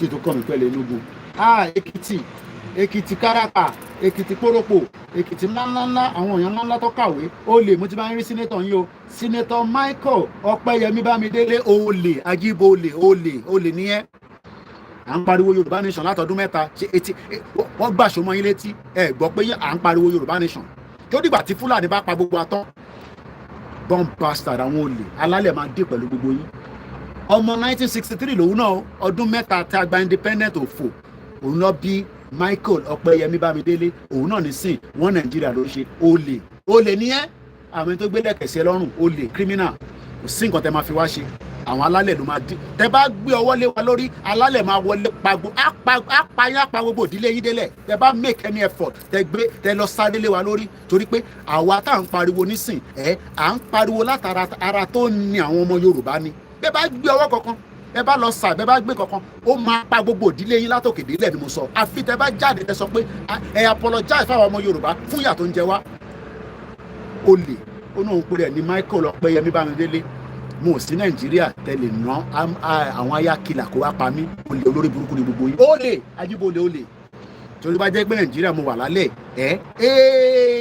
àfi kó lu ẹ̀yà sálọ Benin Republic kó lọ sùn bẹ̀ pẹ̀lú olóyè Ìgbòho mo kí ẹ ìyá mi dáadáa àwọn fine mama àwọn sisters tó dáa tí ọkọ wà l'Amẹ́ríkà tíyàwó wà ní Nàìjíríà tí oríṣiríṣi ti wá ṣẹlẹ̀ nígbà tíyàwó bá wà ní Nàìjíríà títí tọkọ wà l'Amẹ́ríkà tó bá yá tọ́bìnrin yẹn tẹ̀ ọkùnrin á dẹ̀ máa ṣe tiẹ̀ lọ́ntì ẹ̀ kíní kan torí ọkùnrin ó yẹ yín ara ọkùnrin ò ṣe bẹ́ẹ̀ yẹn gbéyàwó síbì kan láti bí ọdún mẹ́ta ìyàwó lè mú mọ́ra ọkùnrin mo kí ẹ Gani Olóyèdé criminal àwọn tó ń dá wà lálẹ́ sí ọrùn alẹ́lẹ́ ó náà Senator Michael Ọpẹ́yẹmí bá mo ò sí Nàìjíríà so kò síbi tẹ́ fẹ́ wá mi sí ẹ má bọ̀ ní UK ni mò ń gbé ẹ wá mú mi ní UK torí mo pè é lólè kò ní da fún yín ẹ ní ṣoríire àwọn alálẹ̀ máa wọlé pa yín ni tẹ́ bá gbé ọwọ́ lé gbogbo àwa tá à ń pariwo Yorùbá nation tẹ́ bá gbé ọwọ́ kọ́wọ́ tẹ́ bá lọ sọ́dọ̀ àwọn babaláwo wọ́n máa sọ fún yín pé tẹ́ bá gbé ọwọ́ kọ́wọ́ ó máa dà lé lórí ni, tẹ́ bá pe Jésù ó máa dà lé lórí ni, torí pé ìyà tó ń jẹ wá lẹ́nìí ẹ lè sọ pé tí ń dùn yín nígbà tí wọ́n ń wọlé tó ń rape àwọn èèyàn tó ń pa àwọn èèyàn Tinubu gbogbo yín dákẹ́ tó yẹ kẹ́ máa bá wọn fà á nínú senate àwọn olórí burúkú ọ̀rọ̀ Nnamdi Kanu náà máa sọ bastard alálẹ̀ máa wọlé pààyàn ni. À ń sọ̀rọ̀ ìran wa pé 1859 ni wọ́n dá ìwé ìròyìn sílẹ̀ nílẹ̀ Yorùbá ní Abẹ́òkúta. Àwọn olórí burúkú yóò lè sọ pé àwọn ọmọ wọ́n mọ̀ gbogbo mission Awólọ́wọ̀ wọ́n dá gbogbo ẹnu ní. ọ̀rọ̀ ẹ̀rí tó dé fìlà Awólọ́wọ̀ ní sọ lórí burúkú ẹ̀ ó dé fìlà Awólọ́wọ̀ ó fi disguise. kò sí bíìlì kankan tó gbé jáde tó favour ọmọ Yorùbá. Chinese ń kó resources wá lẹ́kìtì àwọn Pakistan àwọn Indian àwọn Lebanese wọ́n molest gbogbo yín tẹ̀ ń ṣiṣẹ́ ní Nàìjíríà wọ́n san the right salary fún yín wọ́n suppress yín. Àwọn eléyìí ò jáde kó defend ọmọ Yorùbá. China wọ́n dì pẹ̀lú ọmọ Yorùbá nílẹ̀ Yorùbá ní gbogbo Ògùn state axis. Tó bá ní kí n má ṣe pé fún wọn ọ̀dọ̀ ẹni gbogbo èpè yẹn ń bọ̀ wá dà lé lórí. Ó jẹ́ ya dákẹ́ tó bá mọ̀ nǹkan tó fẹ́ sọ tó lórí burúkú ni wọ́n. Ẹ jẹ́ ká lọ́wọ́ àwọn mélòó ló kù sí tó kọ́ mi pẹ̀lú Katsina bá para yín tán sọ̀hún. Ó dà kó ó sì a sì ní Kogi kan sí o a dẹ̀ ní Kwara kan sí mò ń bọ̀ ẹja tó lọ wo Kogi ó náà sínétọ̀ Ọ̀háìrè yá Fúlàní lélẹ̀ Ọ̀háìrè Abubakar ọmọ Fúlàní ni òróró lórí burúkú ẹ̀ Fúlàní lélẹ̀ ilé ìrìnsàmọ́ Yorùbá ṣé Yorùbá ń jẹ́ Ọ̀háìrè Abubakar. These are the criminals that are holding us backwards. Tá ò fẹ́ jẹ́ kí Yorùbá kó ní àṣeyọrí àwọn olùṣọ́ lórí burúkú. Ẹ jẹ́ ká tẹ̀síwájú kíákíá. Ẹ jẹ́ àtúnlọ sí Kwara ó náà Senator Sadiq Sulaiman Umar olórí burúkú. Àwọn criminals àníyàn ń jẹ wá wọ́n jíyàn gbé lọ́sàn-án gan. Èrò ojú olè náà lọ glasses àtẹ̀tìmọ̀ pé Fúlàní lélẹ̀ eléyìí ti dé fìlà wọn Fúlàní ni. Ẹ jẹ́ lọ sí the next one. À ń bọ̀ ní Lagos o mo ṣe ń bọ̀ ní Lagos mo tútù rí Kogi kan níbí báyìí. Senator Sunday Stephen Kalimi ọmọ Fúlàní ni torí Yorùbá kì í jẹ́ Kalimi olórí burúkú criminals mo ti ṣí tó pọ̀ so things fẹ́ máa slow system mi down so bí a ká ṣe báyìí àwọn òkè ó ṣì ń hold eléyìí náà lélẹ́yìí o òun rẹ̀ rí 10th Senate National Assembly ọba ti jókòó síbẹ̀ ọmọ adágbádá òfò káàkiri agbádá òfò abẹ́ àwọn oríṣiríṣi oúnjẹ nǹkan kan ló wà níbẹ̀ wá tó wá wà nínú bulletproof car gbogbo yẹn alálẹ̀ máa wọlé fàyín ẹ ṣe ń fìyà jẹ wá.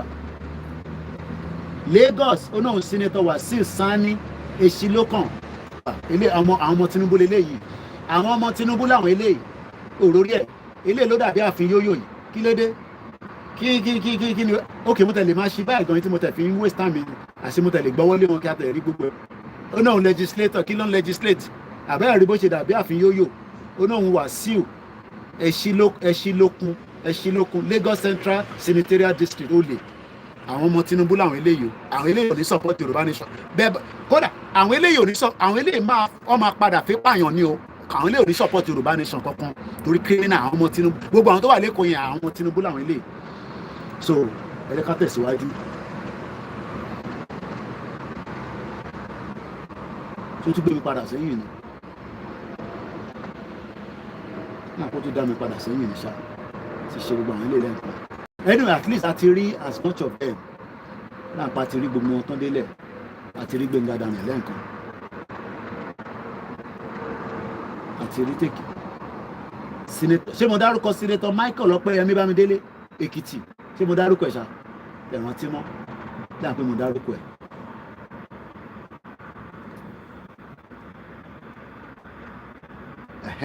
mo rí àwọn mo ti ṣe lé sóko àti ẹ̀ sí tó kàn mí pẹ̀lú Cross River. Kogi Senator Sunday Stephen Karimi another criminals these are the people that are your senators ẹlòmíì ò gbórúkọ wọn rí báyìí àtẹ̀tíṣó ojú ilé lẹ́ǹkan àní láti tíṣó ilé lẹ́ǹkan so the last but not the least òtítọ́ now just a quick rephrase Senator Sunday Karimi ojú ẹ̀ lélẹ̀ Senator Sadiq Sulaiman Umar ojú ẹ̀ lélẹ̀ Senator Ohaire Abubakar ojú ẹ̀ lélẹ̀. Senator Michael Ọpẹ́yẹmí Bámidélé ojú ẹ̀ lélẹ̀. Senator Jubril Isa ojú ẹ̀ lélẹ̀. Senator Justice Olugbenga Daniel criminal Ogun State olè 419. Senator Ipinsagba Emmanuel Olajide another criminal ni gbogbo yín sí nǹkan tẹ́lẹ̀ fi wá ṣe nínú gbogbo yín kí lẹ máa ṣe ẹ̀ràn àwọn ayákẹ́lá kọ́ wá pa wá bí ẹ̀yin ẹ máa jóná ni criminal kí lẹ fẹ́ ṣe kí lẹ mọ̀ ń bẹ̀ kí lẹ fẹ́ ṣe ẹ sùn mi wá sí London idiot all over the place ìran Yorùbá wà backward ẹ̀yin ń jayé ẹ̀ neglect wa bí gbà tẹ́ pé àkéṣe èèyàn ẹ̀yin àtàwọn kákọ́sì wájọ ń gbádùn ẹ̀ máa mu champagne mu wine ẹ̀ máa travel káàkiri àwọn èèyàn wà ń lé nísìn ẹlòmíì tí mo tó fẹ́ jẹ. Senator Francis Adenibigbe Fadusi another criminal olè ẹ̀yin tẹ́ bá mọ̀ ẹ́ sọ fún ọ pé olè ni wọ́n. Senator Ashiru Oyelola Yisa criminal. Senator Buhari Abdulfatah Motayo Fulani lele àwọn family Buhari nílé. Senator Fọlábí Salisu olè. Senator Adeniyi Ayọ̀mídélé Adégbómilérè olè ló ń gbómilérè. Senator Adétòkunbọ̀ Abiru Mukaila olè. Àwọn ilé ìwòtẹ́ ní support Yorùbá nation àwọn Tinubu to the core àwọn ilé máa kú fún Tinubu ní bó ṣe wà yẹn. And the last but not the least tàfi bẹ̀rẹ̀ ó ní òun pé rẹ̀ ní Senator Adéọlá Solomon Ọlámilékan ọlọ́pẹ̀ ní Yayi olè. So that is all the names of those representing you. Now I have just about 30 minutes and I want to manage it very well. I need to go into the restructures. We talk about the restructure, but we've listened to Dr. Akin Fakpomuda and his argument that if Nigeria, according to the headline at Arise TV, Nigeria will be in trouble in 2027 if restructuring is not prioritized today. They are not going to do it because they are benefiting from the corrupt system.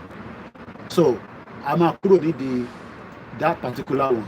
So now, just to flow for the next 20 minutes, then 10 minutes, we appreciate everybody, we close it down, and we say thank you so much. Now, let's go back and listen to Mbo.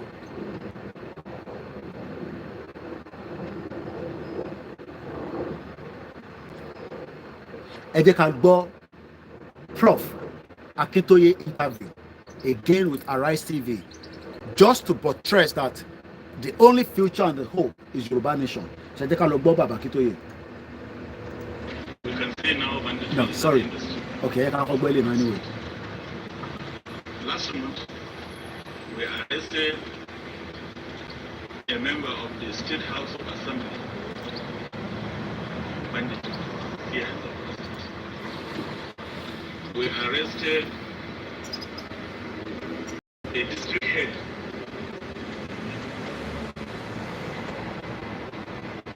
We also as well arrested a former local government chairman. So you can see that involvement of this class of people in banditry is more making the situation to become more and more complex. So, in essence, I can say that all caliber of people now are involved in banditry. All manner of people are involved in this banditry. Okay. More alarming and more disturbing is the involvement of a district head in supplying drugs. Hello. So in that,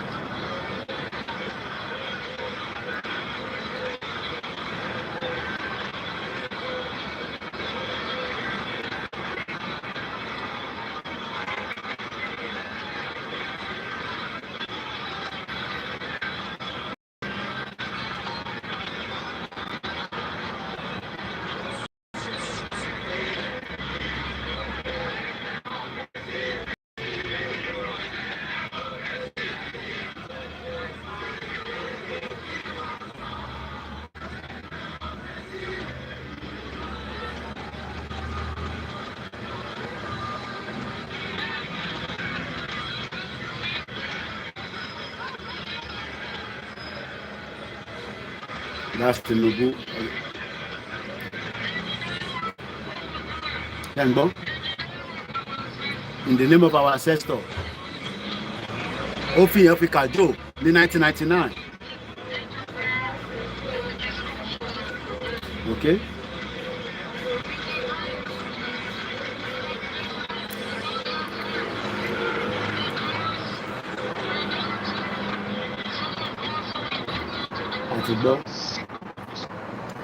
But the pastor. I'm sick of this controversy over living with minimum wage.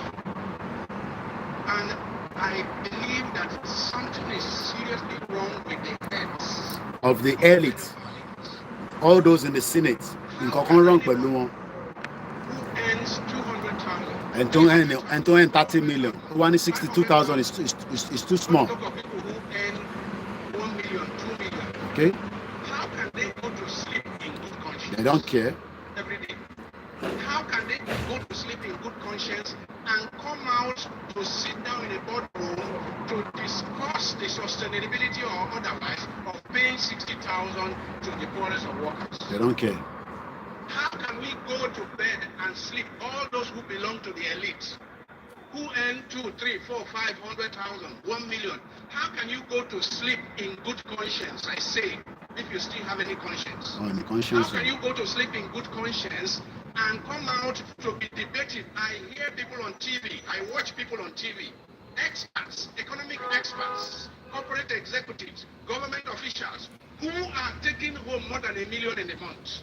And they are there arguing that 60,000 or over will destroy the economy. It's not sustainable. How wicked. You give 60,000 to a poor worker for a poor worker who may have a family of 2 or 3 or 4, for his feeding, for his accommodation, for his house rent, for his medical care, for his children's school fees. How wicked, how blind. How can we do that? And we think that God will bless our country. We think that it is by bringing a new national anthem for God to bless our country. How can you commit this crime against humanity? For me, this is a crime against humanity. Because the poor people who cannot afford to buy gari, I'm not saying they will buy that they have to buy something. I'm saying buy gari. Poor people who cannot buy gari. I'm not talking of meat or fish. Poor people are dying because they have no money to cure malaria.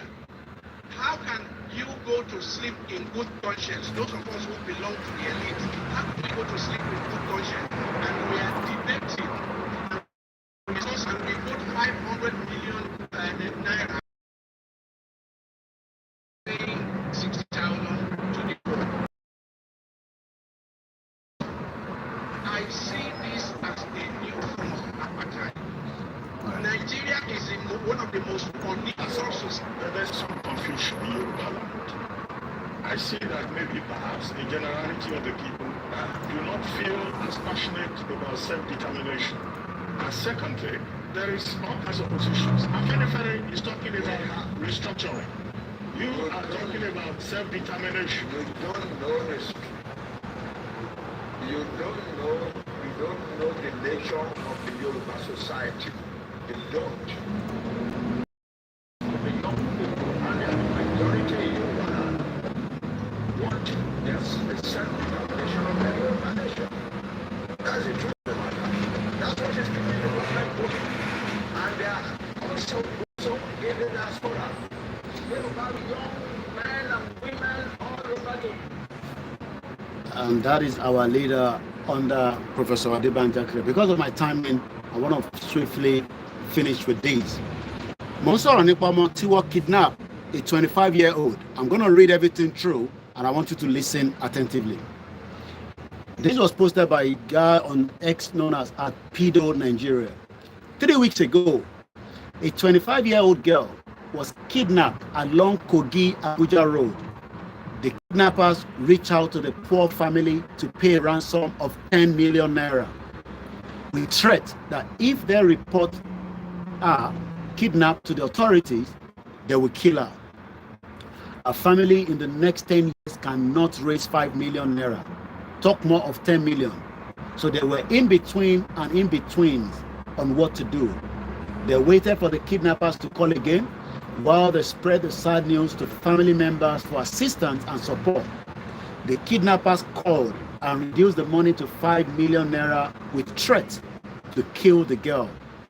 They gave her phone to speak to her parents. She was crying so badly that she's being raped daily by both the Fulani adult and children on gunpoint.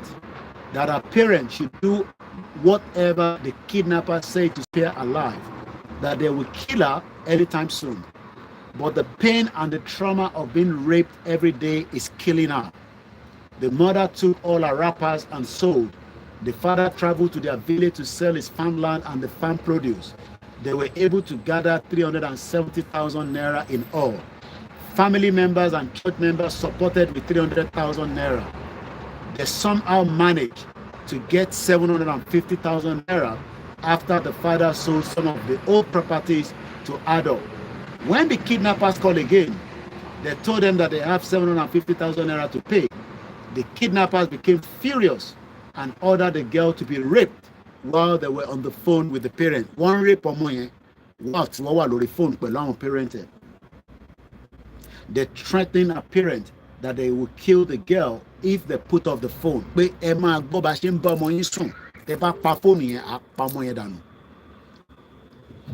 girl was screaming as they took turn. These are criminals, politicians that we talked about that should have saved this girl, but they are careless. Man sọ pé kò kún ẹ̀. Ṣé rántí pé bó ṣe ṣe fún ìyá tí wọ́n bá sùn ní 2018 níjọ́ náà lọ́hùn nìyẹn. And pé tó bá pa fóònù yẹn, wọ́n máa pọ́ ọmọ yẹn dànù. The girl was screaming, you can imagine, ọmọ tó ń bá sùn tó ń rape táwọn yẹ̀ wá lórí phone. She was screaming. Wọ́n ní ìyá ọmọ yẹn collapsed. The mother cried and fainted at the end. They gave the family 3 million as the last price within 14 days period before killing her if the ransom is not paid. But while they delay, they will keep raping her until the ransom is paid. The father thought, okay, let's take the risk to involve the police. Police of Foro. Any police, but let's read police. The father reported the case to the police, but rather than assisting, the police asked him to pay the money he doesn't have before. Anti-kidnapping unit can handle the case. Imagine you are being kidnapped, then you have to pay anti-kidnapping unit to go after terrorists that kidnapped your family. Ṣé bó ṣe ń ṣe ní abroad nìyẹn? Tó bá kidnap èèyàn, màá wá lọ sanwó fún kidnapping unit.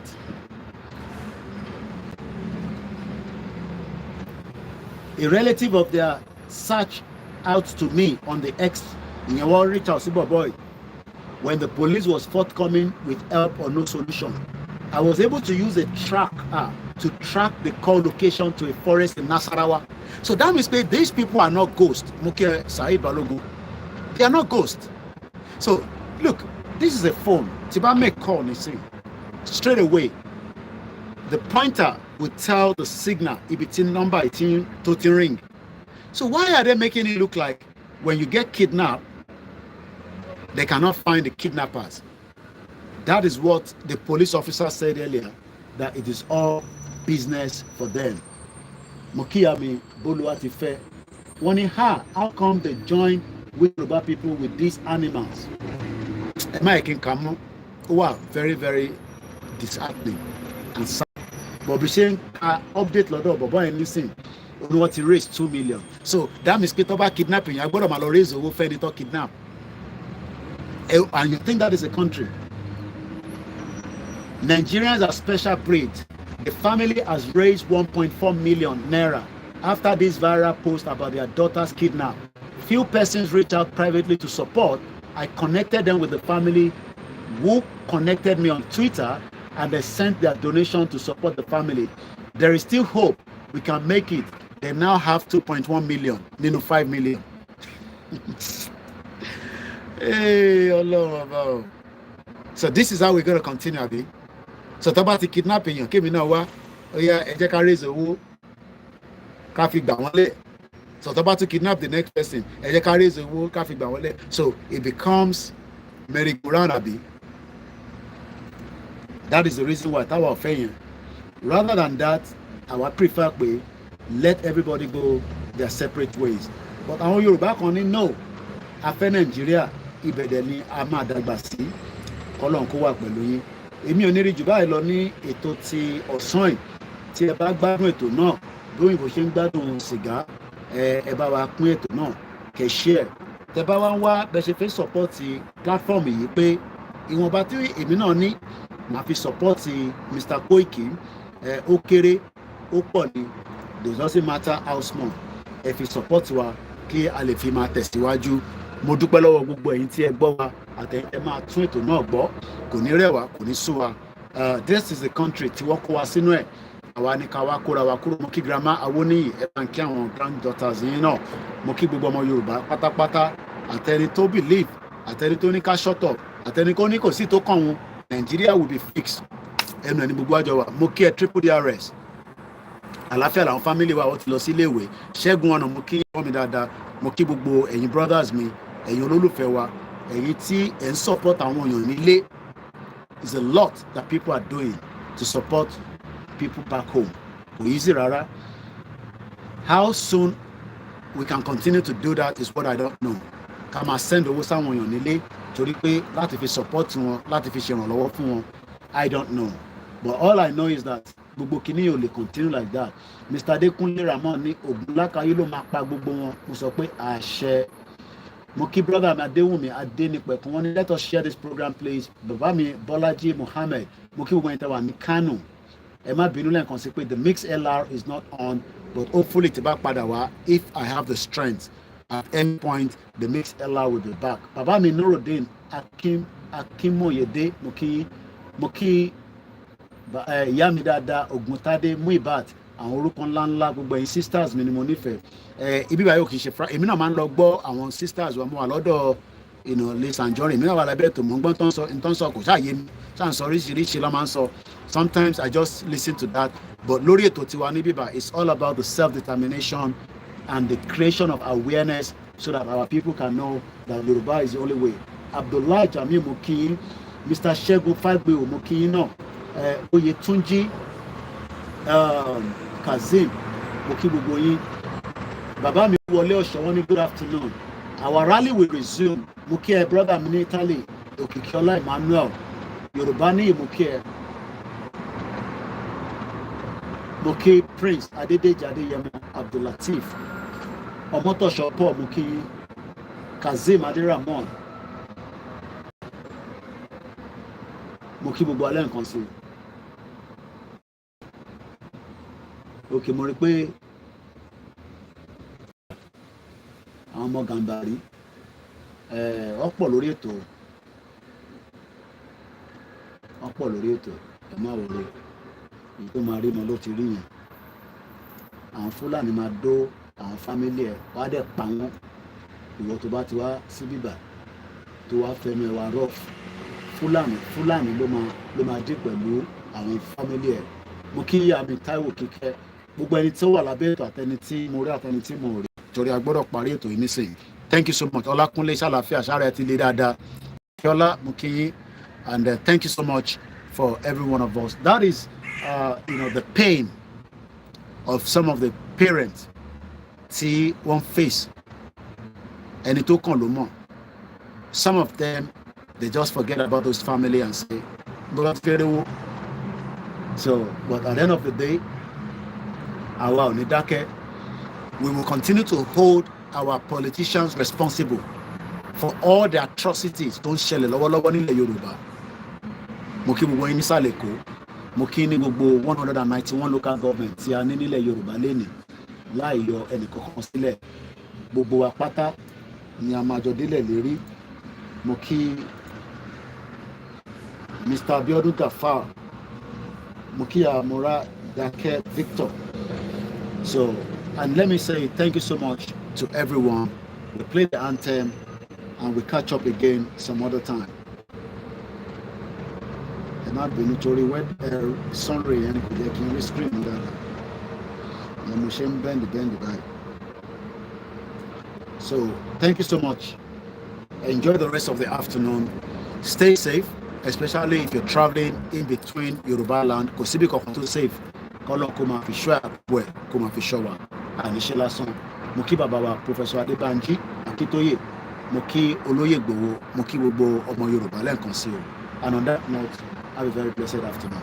Koikimedia bringing the work closer to your doorstep.